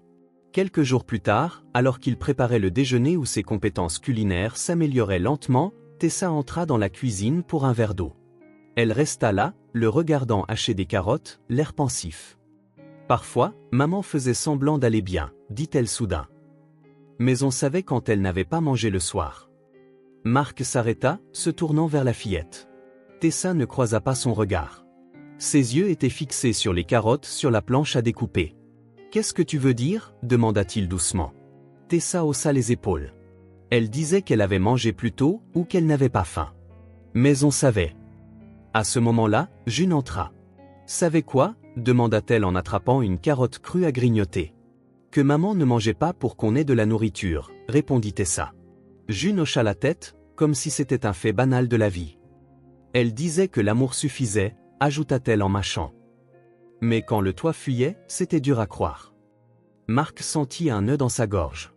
Il regarda ses deux petites filles, si familières avec le sacrifice, le manque, les difficultés. Le toit fuyait, demanda-t-il, luttant pour garder sa voix stable. Dans notre chambre, expliqua Tessa. Il y avait un trou. On mettait des seaux, mais parfois c'était trop tard. Maman a demandé plusieurs fois au propriétaire de le réparer, intervint June. Mais il ne l'a jamais fait. Marc hocha la tête, incapable de répondre. Les filles continuèrent à bavarder sur d'autres problèmes de l'ancien appartement. Un robinet qui ne fonctionnait parfois pas, une cuisinière avec un seul brûleur fonctionnel, une douche qui donnait des chocs électriques. Il écoutait en silence, absorbant chaque détail de la vie difficile qu'Anna et les filles avaient menée pendant qu'ils vivaient dans le luxe, inconscient. « Je vais aux toilettes », dit-il finalement, quand il sentit qu'il ne pouvait plus retenir ses émotions. « Surveillez les carottes, s'il vous plaît. » Dans la salle de bain, il verrouilla la porte et s'appuya contre elle. Les larmes vinrent, silencieuses mais puissantes. Il pleura pour le temps perdu, pour les épreuves qu'Anna avait affrontées seule, pour les filles qui avaient appris trop tôt ce que signifiait le manque. Il pleura pour le père qu'il n'avait pas été, pour l'homme qui avait abandonné la femme qu'il aimait au nom du confort et de l'acceptation sociale. Assis sur le sol de la salle de bain, le dos contre la porte, Mark Sullivan, le PDG milliardaire de l'une des plus grandes entreprises technologiques du pays, comprit enfin ce qui comptait vraiment. Et il se jura silencieusement à nouveau de tout faire différemment à partir de maintenant. Pour Anna. Pour les filles. Et pour l'homme qu'il apprenait enfin à être. Un mois s'était écoulé depuis le début du traitement d'Anna. Un mois de hauts et de bas, d'espoir fragile et de peur profonde. Les médecins parlaient d'une réponse modérément positive, des mots prudents qu'aucun d'eux ne comprenait entièrement. Les filles s'adaptaient à leur nouvelle routine. Elles fréquentaient une école voisine, après une réticence initiale, commençaient à se faire des amis. L'assistante sociale passait régulièrement, repartant toujours satisfaite de l'environnement que Marc leur offrait. Un matin particulier, la maison était inhabituellement calme. Les filles étaient parties à l'école et Marc travaillait sur son ordinateur portable à la table de la cuisine lorsque le téléphone sonna. Monsieur Sullivan, c'est l'infirmière Teresa de l'hôpital Saint-Maries. Le cœur de Marc s'accéléra. Les appels de l'hôpital apportaient rarement de bonnes nouvelles. Mademoiselle Pierce demande à vous voir, dit l'infirmière. Elle veut vous parler d'urgence. J'arrive tout de suite, dit Marc, fermant déjà son ordinateur portable. Tout au long du trajet vers l'hôpital, son esprit passa en revue les possibilités. L'état d'Anna s'était-il aggravé? Avait-elle décidé qu'elle ne voulait plus de son aide? Ou reconsidérait-elle les arrangements pour les filles? Quand il atteignit sa chambre, il trouva Anna assise dans son lit, plus pâle et plus mince que jamais.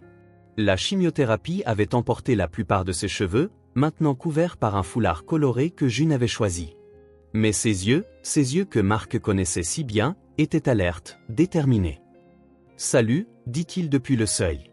« L'infirmière a dit que tu voulais me voir. » Anna hocha légèrement la tête. « Assieds-toi », dit-elle en indiquant la chaise à côté du lit. Marc obtempéra, l'observant attentivement. Quelque chose était différent aujourd'hui. Une décision prise, un mur qui commençait enfin à tomber. « Les filles vont bien » demanda-t-elle. « Elles vont bien. Elles sont à l'école en ce moment. Nora a gagné un prix de maths hier. Tessa prend des cours d'art 2 fois par semaine. June a rejoint la chorale. » Anna sourit faiblement, et même épuisée, son visage s'illumina à la mention de ses filles. Elles n'ont jamais eu autant d'opportunités avant. Marc hocha simplement la tête. Il avait beaucoup appris ces dernières semaines sur la vie difficile qu'Anna et les filles avaient menée, déménagements fréquents à mesure que les loyers augmentaient, divers petits boulots qu'Anna prenait en plus de son travail à la bibliothèque, aide occasionnelle des voisins quand elle était trop malade pour travailler. Une vie de lutte constante pendant qu'il bâtissait son empire. Le silence s'étira entre eux, pas inconfortable, mais chargé de sens. Il y avait tant à dire, tant d'années perdues, tant d'explications dues. Enfin, Anna parla, sa voix faible mais ferme. « Ce sont tes filles. » Marc sentit l'impact de ces mots, même s'il savait déjà dans son cœur qu'ils étaient vrais. Il ferma les yeux, laissant la confirmation l'envahir. « Je l'ai toujours soupçonné, dit-il doucement. Mais je ne voulais pas te forcer à le dire. » Anna l'observa, scrutant son visage. « Pourquoi n'as-tu pas demandé directement? Marc prit une profonde inspiration. J'imagine que j'avais peur de la réponse. Peur que tu nies, ou pire, que tu confirmes. Alors j'aurais dû affronter la réalité de ce que j'avais abandonné. Anna détourna le regard, fixant la fenêtre un instant. Dehors, le monde continuait, les gens allaient et venaient, inconscients du drame qui se jouait dans cette chambre d'hôpital. J'ai découvert que j'étais enceinte 3 semaines après que nous? Elle hésita, cherchant les mots justes. Après que je t'ai laissé partir, termina Marc, refusant d'adoucir ses propres actions. Anna hocha la tête. J'ai pensé à te le dire. Je suis même allé à ton bureau une fois. Marc parut stupéfait. Je n'ai jamais su ça. Je n'ai pas dépassé la réception. Elle eut un petit sourire triste. Ta secrétaire m'a toisé et a dit que tu étais en réunion avec des investisseurs importants. Elle m'a demandé si j'avais rendez-vous. Marc ferma à nouveau les yeux, imaginant la scène. Anna, jeune et enceinte, rassemblant le courage de le voir, pour être ensuite éconduite. Je suis tellement désolé, dit-il, sachant que les mots ne suffisaient pas. Ce jour-là, j'ai décidé que je les élèverais seul, continua Anna. J'ai pensé que ce serait mieux. Tu avais fait ton choix, et ce n'était pas une vie avec moi. J'étais un idiot, murmura Marc, la voix épaisse de regret. Anna tendit la main, le surprenant en prenant la sienne, un geste qui ne s'était pas produit depuis leur retrouvaille. Je ne t'ai jamais rien demandé, dit-elle, les larmes aux yeux. Ni soutien, ni reconnaissance, ni aide. Je ne voulais juste pas qu'elle grandisse en pensant qu'elle ne valait rien. Marc sentit une boule dans sa gorge. Comment as-tu fait? Comment as-tu élevé 3 filles seules avec un salaire de bibliothécaire? Un jour à la fois, répondit-elle simplement. Prenant n'importe quel travail supplémentaire qui se présentait. Comptant les pièces de monnaie. Apprenant à vivre avec moi. Il se souvint des mots des filles, maman faisait semblant d'aller bien, mais on savait quand elle n'avait pas mangé. Tu as eu faim pour qu'elle puisse manger, murmura-t-il. Ce n'était pas une question. Anna haussa les épaules, comme si c'était la chose la plus naturelle. N'importe quelle mère ferait la même chose. Marc serra plus fort sa main. Mais aucune mère ne devrait avoir à le faire. Le silence retomba, mais il n'était plus tendu, plutôt un moment de compréhension mutuelle, de vérité enfin dite. Maintenant, elles ont tout, dit Marc. Et toi aussi, si tu veux. Anna eut un petit sourire. Elles sont heureuses avec toi. Je n'aurais jamais pensé dire ça, mais c'est vrai.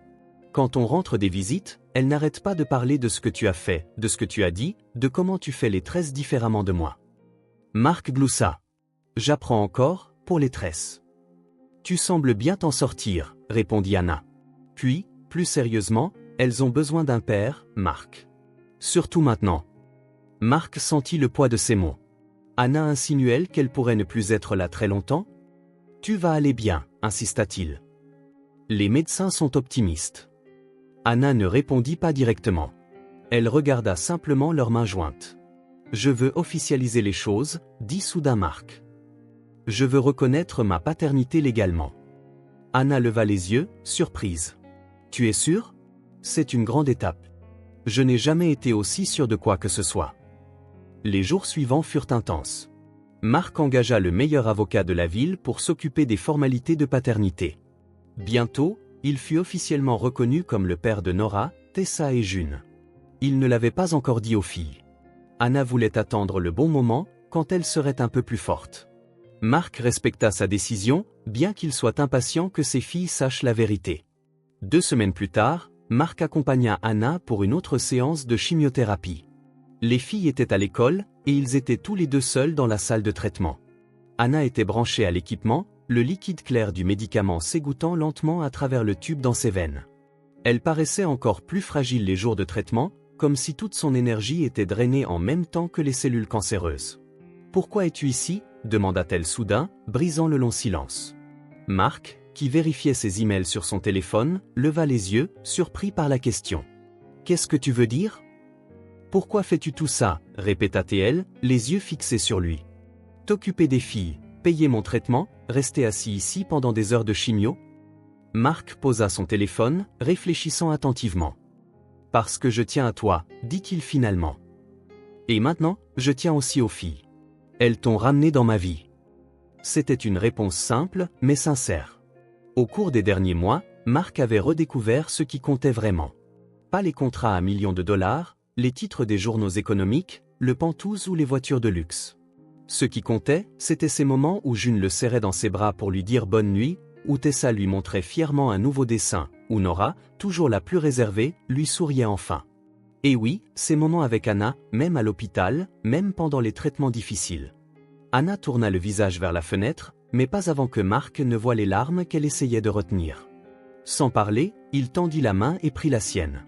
Anna ne retira pas sa main, serrant seulement légèrement ses doigts, comme si elle avait besoin d'une encre pour se stabiliser dans une tempête d'émotions. Et ils restèrent ainsi, en silence. Pas de grandes promesses, pas de déclarations dramatiques, pas de plan pour un avenir qu'aucun ne pouvait prédire. Juste présent. La présence que Mark avait refusée à Anna 7 ans plus tôt.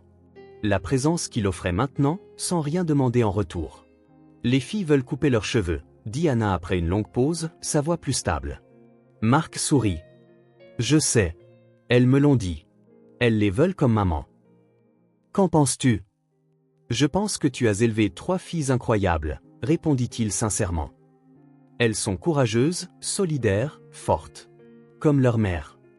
Anna le regarda, surprise. Même après tout ça, tu ne me détestes pas. Mark secoua la tête, choqué par la question. Te détester? Pourquoi? Pour ne pas t'avoir parlé des filles. Pour te les avoir cachées pendant 6 ans. Mark réfléchit un instant. Au début, quand j'ai réalisé qu'elles étaient les miennes, j'ai été secoué. J'ai pensé à tout ce que j'avais manqué, leurs premiers pas, leurs premiers mots, tant de moments que je ne récupérerai jamais. Anna baissa les yeux, la culpabilité évidente. Mais ensuite, continua-t-il, j'ai commencé à voir la situation de ton côté. Tu es venue à mon bureau, enceinte, et tu as été traitée comme une intruse. Tu étais seule, avec 3 bébés en route, et j'avais clairement montré par mes actions que ma carrière et l'acceptation sociale comptaient plus que notre amour. Mark lui serra doucement la main. Si quelqu'un doit des excuses, c'est moi. Pour avoir été faible quand tu avais besoin que je sois fort. Pour avoir choisi l'approbation de ma famille plutôt que la famille que nous aurions pu avoir. Des larmes coulèrent maintenant sur le visage d'Anna. Et l'avenir, demanda-t-elle doucement. Si je? Quand je? Une chose à la fois, l'interrompit-il doucement. Pour l'instant, tu dois te concentrer sur ta guérison. Je serai là pour tout ce dont tu auras besoin. Une infirmière entra, brisant le moment, vérifiant les machines et ajustant la perfusion avant de les laisser à nouveau seuls. Merci, dit Anna une fois la porte refermée. D'être là. De prendre soin d'elle. De ne pas abandonner. Mark sourit. Je n'abandonnerai plus jamais. C'est une promesse. Et quand Anna s'assoupit, épuisée par le traitement, Mark resta là, lui tenant la main, s'accrochant aux mots qu'ils avaient enfin prononcés. Des mots qui auraient dû être 17 ans plus tôt, mais qui ouvraient encore un chemin vers une sorte d'avenir, quel qu'il soit. Le printemps arriva en force. Les jours rallongèrent, le soleil se fit plus présent, et les arbres du parc en face de l'appartement fleurirent de fleurs éclatantes qui tombaient comme une pluie douce lorsque le vent soufflait. 3 mois s'étaient écoulés depuis le début du traitement d'Anna. Les derniers scanners donnaient aux médecins un optimisme prudent. Rémission partielle, dirent-ils, des mots qui sonnaient comme de la musique aux oreilles de Mark. Après des semaines d'insistance, ils permirent enfin à Anna de rentrer chez elle.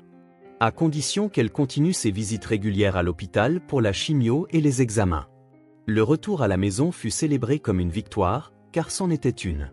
Mark avait aménagé la 3e chambre en un espace douillet pour elle. Un lit réglable, des fauteuils moelleux, des étagères remplies de livres, une grande fenêtre laissant entrer le soleil du matin. Les filles avaient décoré les murs avec des dessins et des pancartes « Bienvenue à la maison maman ».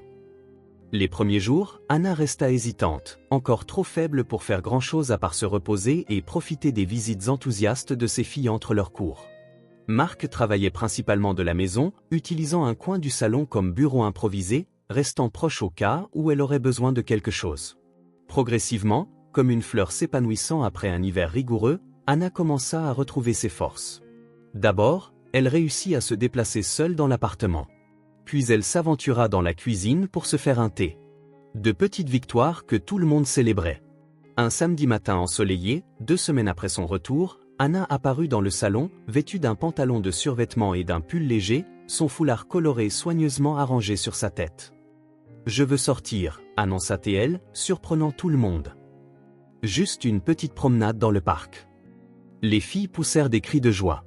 Marc, inquiet, demanda « Tu es sûr? Ce n'est pas trop tôt ?» Anna sourit. Ce sourire que Marc avait redécouvert ces derniers mois, qui avait toujours le pouvoir d'illuminer son monde entier. Le médecin a dit que de courtes promenades sont recommandées. Et c'est une trop belle journée pour rester enfermé. Marc ne put argumenter. 15 minutes plus tard, ils étaient tous prêts. Les triplettes excités couraient devant dans le couloir de l'immeuble. Anna marchait lentement, s'appuyant sur le bras de Marc. Doucement, la prévint-il en arrivant dans la rue. « Détends-toi, je ne vais pas m'écrouler », le taquina-t-elle. Mais elle serra son bras un peu plus fort. Le parc était plein de vie ce matin-là, famille profitant du beau temps, enfants jouant au ballon, couple promenant leurs chiens. Une vie normale, quotidienne, qui leur avait semblé impossible autrefois. Ils trouvèrent un banc sous un arbre en fleurs, et Anna s'assit, respirant l'air frais. Les filles demandèrent à jouer sur la petite aire de jeu voisine. Après s'être assurées qu'elles étaient en vue, Marc les laissa y aller. « C'est bon de les voir si heureuses », dit Anna en regardant les trois courir et rire. Marc hocha la tête, remarquant à quel point elles semblaient différentes maintenant par rapport aux enfants effrayés qu'il avait rencontrés des mois auparavant. Elles étaient en meilleure santé, plus détendues, leurs yeux brillant sans l'ombre constante de l'inquiétude. « Elles sont incroyables, dit-il. Fortes, comme leur mère. » Anna sourit, appuyant légèrement sa tête sur son épaule, un geste facile de proximité devenu plus courant. Ils n'avaient pas défini ce qu'ils étaient l'un pour l'autre maintenant. Ex-amants, coparents, amis, quelque chose de plus? Ils semblaient s'accorder tacitement pour ne pas précipiter les choses, pour laisser les choses se développer à mesure qu'Anna se rétablissait. « Tu sais ce qui me manque ?» demanda-t-elle soudain. « Quoi ? Te voir peindre. » Marc la regarda, surpris. « Vraiment ? » « Oui. C'était si beau de te voir, complètement absorbé, créant quelque chose à partir de rien. Tes yeux avaient l'air différents, plus vivants. » Marc n'avait pas peint depuis des années. Il avait arrêté quand il avait perdu Anna, comme si les deux appartenaient à une vie qu'il n'avait plus. La carrière, le succès, l'empire. Cela avait remplacé son article. « Je ne suis pas sûr de me souvenir comment faire », admit-il avec un petit sourire. « C'est comme faire du vélo », répondit Anna. Ça ne s'oublie jamais. Cette conversation anodine planta une graine qui germa dans les jours suivants. Marc commença à rechercher à nouveau du matériel de peinture, remarquant les couleurs d'une manière différente, étudiant la lumière et les ombres comme il le faisait autrefois. Une semaine plus tard, alors qu'Anna faisait la sieste après une autre séance de chimio, Marc sortit et acheta un petit chevalet, des toiles, des peintures et des pinceaux. Tout ce dont il avait besoin. Il installa un petit coin peinture près de la fenêtre du salon, donnant sur le parc. Quand Anna le découvrit, ses yeux s'emplirent de larmes. « Tu vas repeindre ?» dit-elle. Ce n'était pas une question, mais une affirmation. « Je vais essayer », répondit-il simplement. Cet après-midi-là, pendant que les filles étaient à l'école et qu'Anna somnolait, Marc s'assit devant la toile vierge pour la première fois en 7 ans. Il se sentit d'abord paralysé, le pinceau maladroit dans sa main. Mais ensuite, presque d'elle-même, sa main commença à bouger. Des couleurs apparurent. Des formes prirent corps. Quand les filles rentrèrent à la maison, elles le trouvèrent toujours en train de peindre, si absorbé qu'ils n'avaient pas remarqué leur arrivée. « Qu'est-ce qu'il fait ?» murmura June. « Il peint » répondit Tessa, fascinée. Nora observa tranquillement un moment, puis déclara « C'est le parc. » Il peint le parc où on est allé. Marc les remarqua enfin et sourit, un peu gêné d'être si perdu dans son travail. « Je peux voir ?» demanda June en s'avançant prudemment. « Bien sûr, » dit Marc en s'écartant pour révéler l'œuvre en cours. C'était en effet le parc, avec ses arbres en fleurs et l'aire de jeu en arrière-plan. Mais au premier plan, il y avait des esquisses grossières de 4 silhouettes féminines, une adulte et 3 enfants. « C'est nous !» s'exclama Tessa, ravie. « Avec maman » ajouta Nora. « Ce n'est pas fini » prévint Marc. « Il reste beaucoup à faire. »« C'est beau » dit June en le regardant avec une nouvelle sorte d'admiration. Dans les jours qui suivirent, une routine différente s'installa. Marc travaillait à distance le matin, s'occupait d'Anna et des filles l'après-midi, et peignait le soir après que tout le monde soit couché. Le tableau du parc progressait, et de nouveaux apparurent, petites études, croquis, expériences de couleurs. Anna retrouvait lentement ses forces. Les promenades dans le parc devinrent plus fréquentes. Parfois, Elle parvenait même à aider à préparer le dîner, bien qu'elle se fatigue facilement. Ses cheveux commençaient à repousser. De fines mèches sombres que les filles touchaient avec révérence, comme si elles étaient magiques. La vie n'était pas parfaite.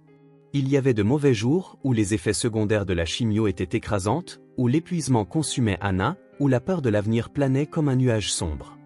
Mais il y avait aussi des moments de bonheur pur et simple qu'aucun d'eux n'avait connus auparavant. Comme cet après-midi où Marc revint d'une réunion au bureau, l'une des rares fois où il devait y aller en personne, et trouva Anna et les filles autour de la table de la cuisine, entourées de papier et de crayons de couleur. « Qu'est-ce que vous faites » demanda-t-il en posant sa mallette sur le comptoir. « On dessine » répondit June sans lever les yeux. « Il y a un concours d'art à l'école » expliqua Anna avec un sourire. « Le thème est ma famille. » Marc sentit une chaleur se répandre dans sa poitrine à ce mot, « famille ». Il les rejoignit tranquillement à table, observant leur travail. June dessinait tout le monde en costume de super-héros, avec des capes colorées. L'œuvre de Tessa montrait une scène de pique-nique détaillée dans le parc. Impressionnant pour une enfant de 6 ans.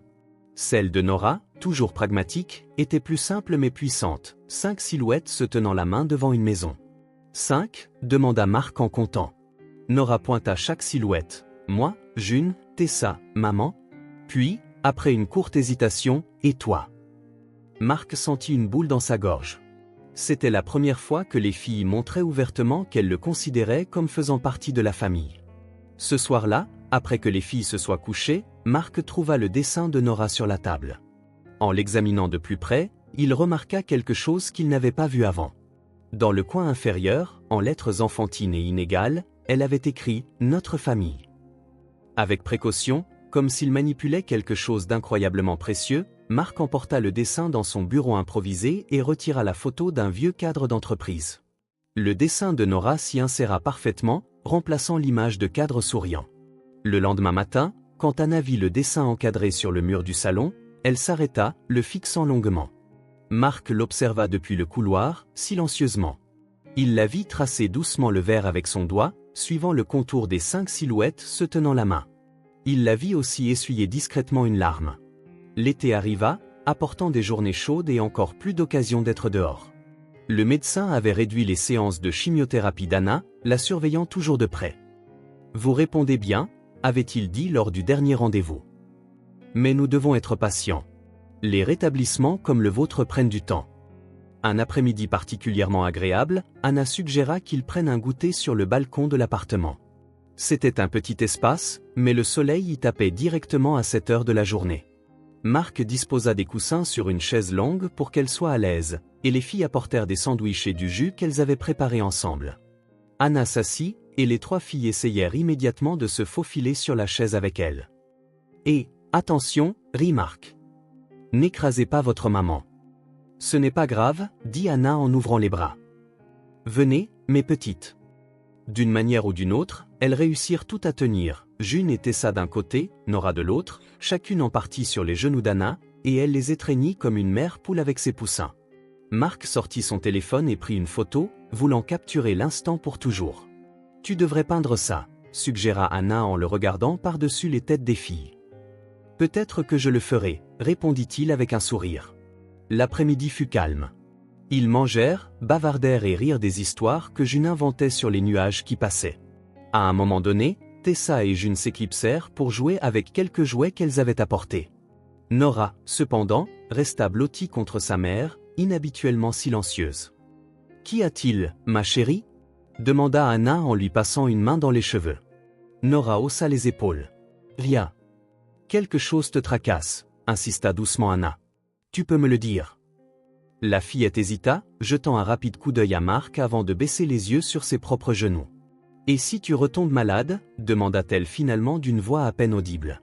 Anna la serra plus fort contre elle. « Je vais mieux, ma chérie. Les médecins prennent bien soin de moi. »« Mais si ça s'aggrave » insista Nora. « La dernière fois, tu as dit que tu allais mieux, puis tu ne pouvais même plus sortir du lit. » Le cœur de Marc se serra. Cet enfant, si jeune, comprenait déjà la fragilité de la vie, comment les promesses peuvent échouer quand les choses deviennent vraiment difficiles.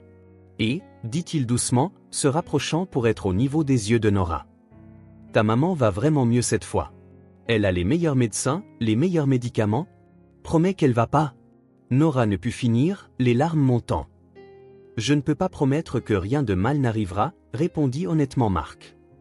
Mais je peux promettre que quoi qu'il arrive, vous trois ne serez jamais seuls. Jamais. Nora l'étudia avec ses yeux sérieux, si semblables aux siens. Tu resteras avec nous pour toujours? Demanda-t-elle. Oui, dit-il sans hésitation. Pour toujours. Elle sembla y réfléchir un instant, puis tendit la main et prit celle de Mark. D'accord, papa. Le monde sembla se figer. Papa. Elle l'avait appelé papa pour la première fois. Le mot était venu si naturellement, comme s'il avait toujours été là, attendant juste d'être prononcé. Mark sentit des larmes lui piquer les yeux. Il vit Anna le regarder, ses propres émotions visibles sur son visage. Nora ne sembla pas remarquer l'effet de ces mots. Elle continua à parler, tenant toujours sa main. Ma maîtresse a dit qu'il y a une foire scientifique la semaine prochaine. Tu m'aideras pour mon projet? Mark déglutit la boule dans sa gorge. Bien sûr, réussit-il à dire. Bien sûr que je t'aiderai. Satisfaite, Nora glissa enfin de la chaise longue pour rejoindre ses sœurs. Mark resta sur place, traitant encore ce qui venait de se passer. Anna tendit la main et lui toucha doucement le visage. Ça va? Il hocha la tête, à court de mots. Quand il put enfin parler, il dit, elle m'a appelé papa. J'ai entendu. Anna sourit. Ce n'était qu'une question de temps. Elle te considère comme leur père depuis des semaines. Elle ne savait juste pas comment le dire. Mark regarda les trois filles jouer sur le petit balcon. Ses filles. Vraiment, légalement, pleinement les siennes. Il s'assit sur le bord de la chaise longue à côté d'Anna, tous deux regardant les enfants dans un silence paisible. Après un moment, elle dit, « Maintenant, je peux être tranquille s'il m'arrive quelque chose. » Mark se tourna vers elle, alarmé. « Ne parle pas comme ça. » Anna eut un petit sourire. « C'est vrai. Pendant des années, ma plus grande peur était ce qui leur arriverait si je n'étais plus là. Qui prendrait soin d'elles? Les aimerait comme moi? » Elle marqua une pause, regardant les filles. « Mais maintenant, elles t'ont, toi. » Il y avait une telle confiance dans cette simple déclaration, une telle certitude. Mark sentit le poids et l'honneur de cette responsabilité. « Tu vas aller bien, insista-t-il en lui tenant la main. Nous élèverons ces filles ensemble. » Anna ne répondit pas, se contentant de serrer sa main et de garder les yeux sur ses filles. À cet instant, sous le chaud soleil de l'après-midi, Mark fit une autre promesse silencieuse. Il ne serait plus jamais absent. Ni d'Anna, ni des filles. Plus jamais il ne laisserait le succès, l'argent ou les attentes des autres l'éloigner de ce qui comptait vraiment. Il regarda le petit balcon, la femme à ses côtés et les trois filles qui jouaient, et il sut qu'il avait enfin trouvé sa place. L'endroit qu'il cherchait toute sa vie sans le savoir. Pas dans un bureau chic, pas dans un appartement penthouse, mais ici, avec elle. Sa famille. Il se souvint du dessin de Nora, maintenant encadré dans le salon. 5 silhouettes se tenant la main. Notre famille. Et pour la première fois depuis longtemps, Mark Sullivan se sentit vraiment chez lui. 4 saisons complètes s'étaient écoulées depuis ce jour sur le trottoir. Une année entière de transformation, de guérison et de reconstruction. L'automne était revenu, peignant les arbres d'or et de rouge. L'air était plus frais, et les fenêtres de l'appartement étaient laissées légèrement ouvertes, laissant entrer une brise parfumée des premières pluies de la saison. Ils ne vivaient plus dans l'appartement loué près de l'hôpital. 2 mois plus tôt, ils avaient déménagé dans une maison avec un jardin, dans un quartier calme à la périphérie de la ville. Un endroit avec de la place pour que les filles grandissent, avec des chambres pour chacune, bien qu'elles préfèrent encore dormir ensemble la plupart des nuits, et un atelier pour que Mark puisse peindre. Anna avait terminé son traitement 3 mois auparavant. Rémission complète, avaient déclaré les médecins, bien qu'il reste prudent, lui rappelant qu'elle aurait besoin de suivi régulier pendant des années. Elle était toujours plus mince qu'avant la maladie, et elle se fatiguait plus facilement, mais sa couleur était revenue, et ses cheveux, maintenant coupés courts dans un style que Mark trouvait particulièrement charmant, repoussaient sainement. Les filles venaient de commencer leur 2e année d'école primaire, CE1. Elles se débrouillaient bien, chacune à sa manière.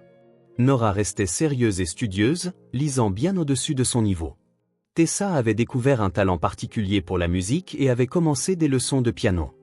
June charmait tout le monde avec sa personnalité extravertie et se faisait des amis avec une facilité surprenante. Mark avait complètement réorganisé sa vie professionnelle. Il restait l'actionnaire principal de son entreprise mais avait délégué le rôle de PDG à son vice-président. Il travaillait principalement de la maison maintenant, se concentrant sur des projets spécifiques et des stratégies à long terme, ce qui lui permettait d'être présent pour sa famille. Et il peignait. Presque tous les jours, au moins pendant quelques heures, il se perdait dans sa passion retrouvée. Quelques mois plus tôt, il avait organisé une petite exposition dans la galerie d'un ami. Pas grand-chose, juste un nouveau départ. Les critiques avaient été étonnamment positives, surtout pour quelqu'un qui avait abandonné la peinture pendant si longtemps.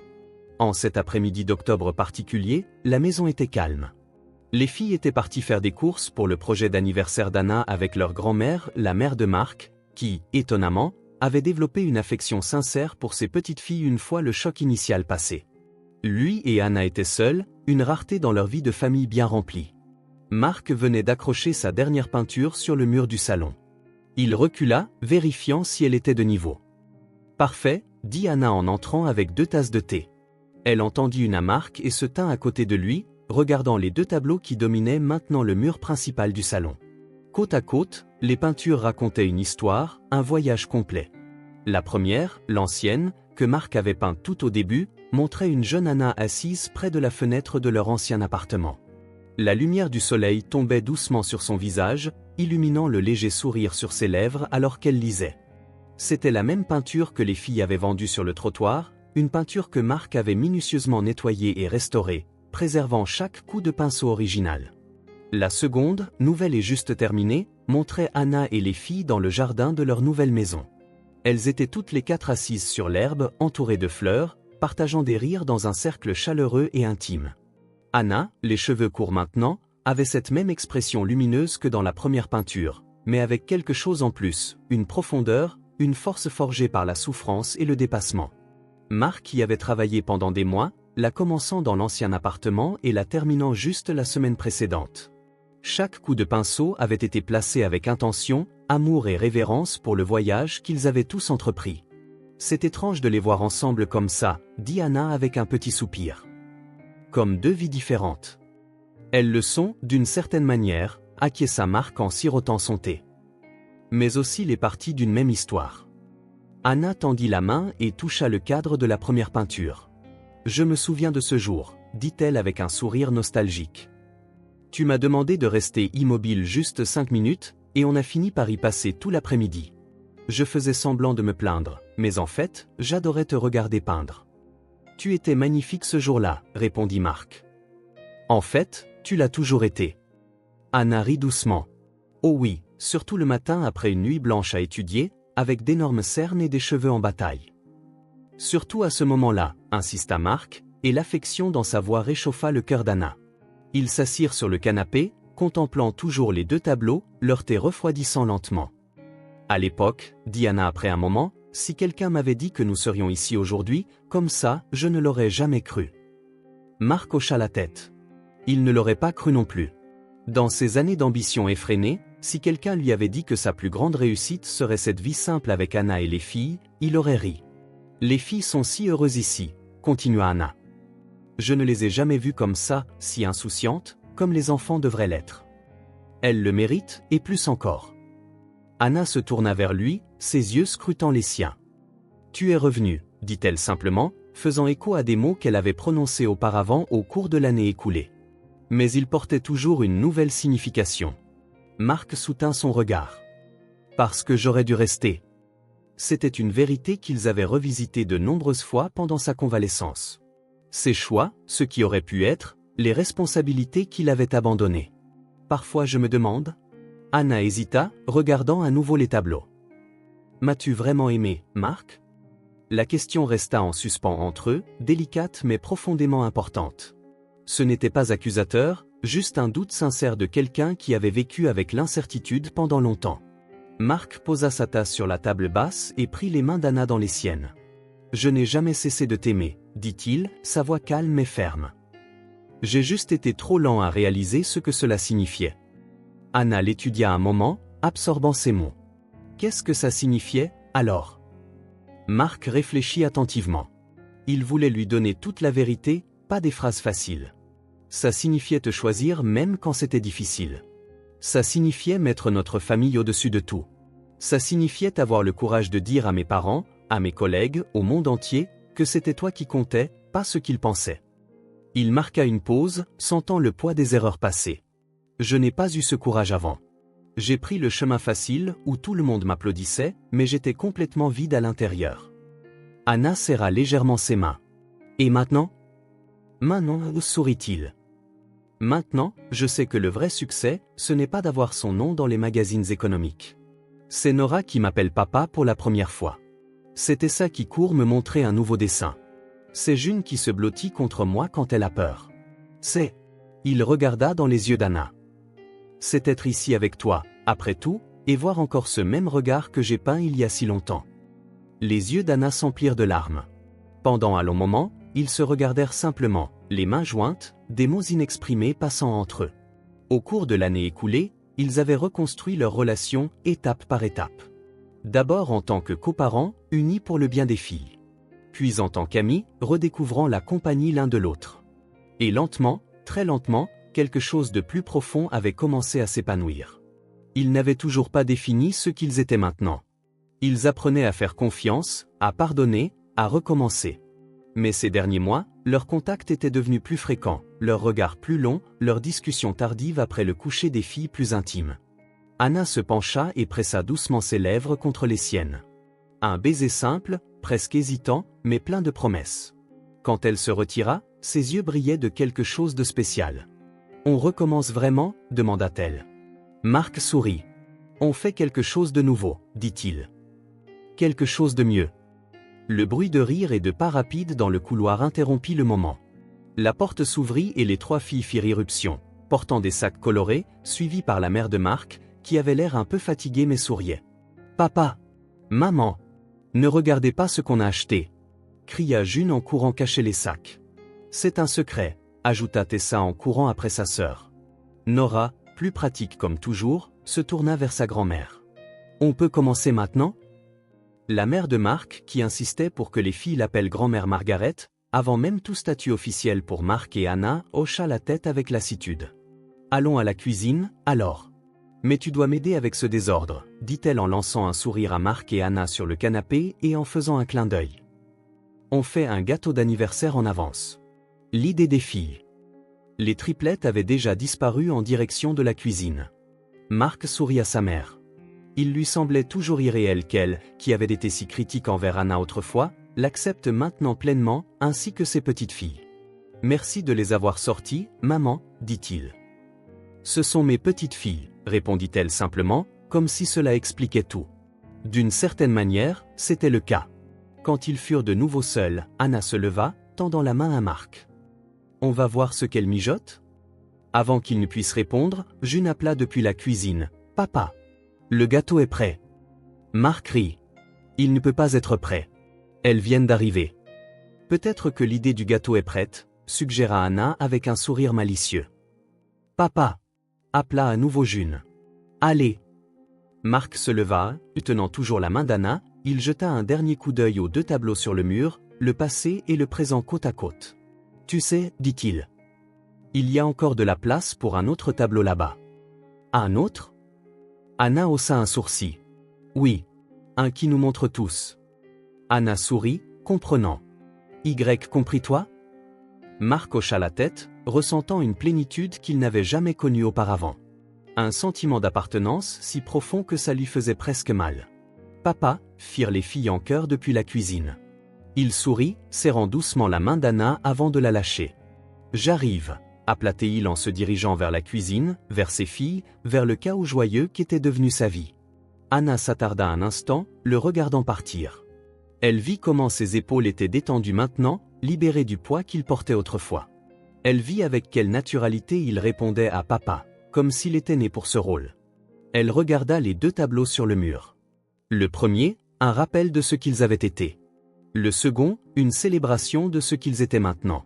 Et elle pensa au troisième tableau que Marc venait de mentionner, celui qui inclurait tout le monde. Parce que maintenant, enfin, Marc n'était plus seulement l'artiste observant de l'extérieur. Il faisait partie du tableau. Si cette histoire a touché votre cœur, abonnez-vous à la chaîne et activez les notifications pour ne pas manquer les prochaines. Laissez un like car cela aide cette histoire à être recommandée à plus de personnes. À la prochaine.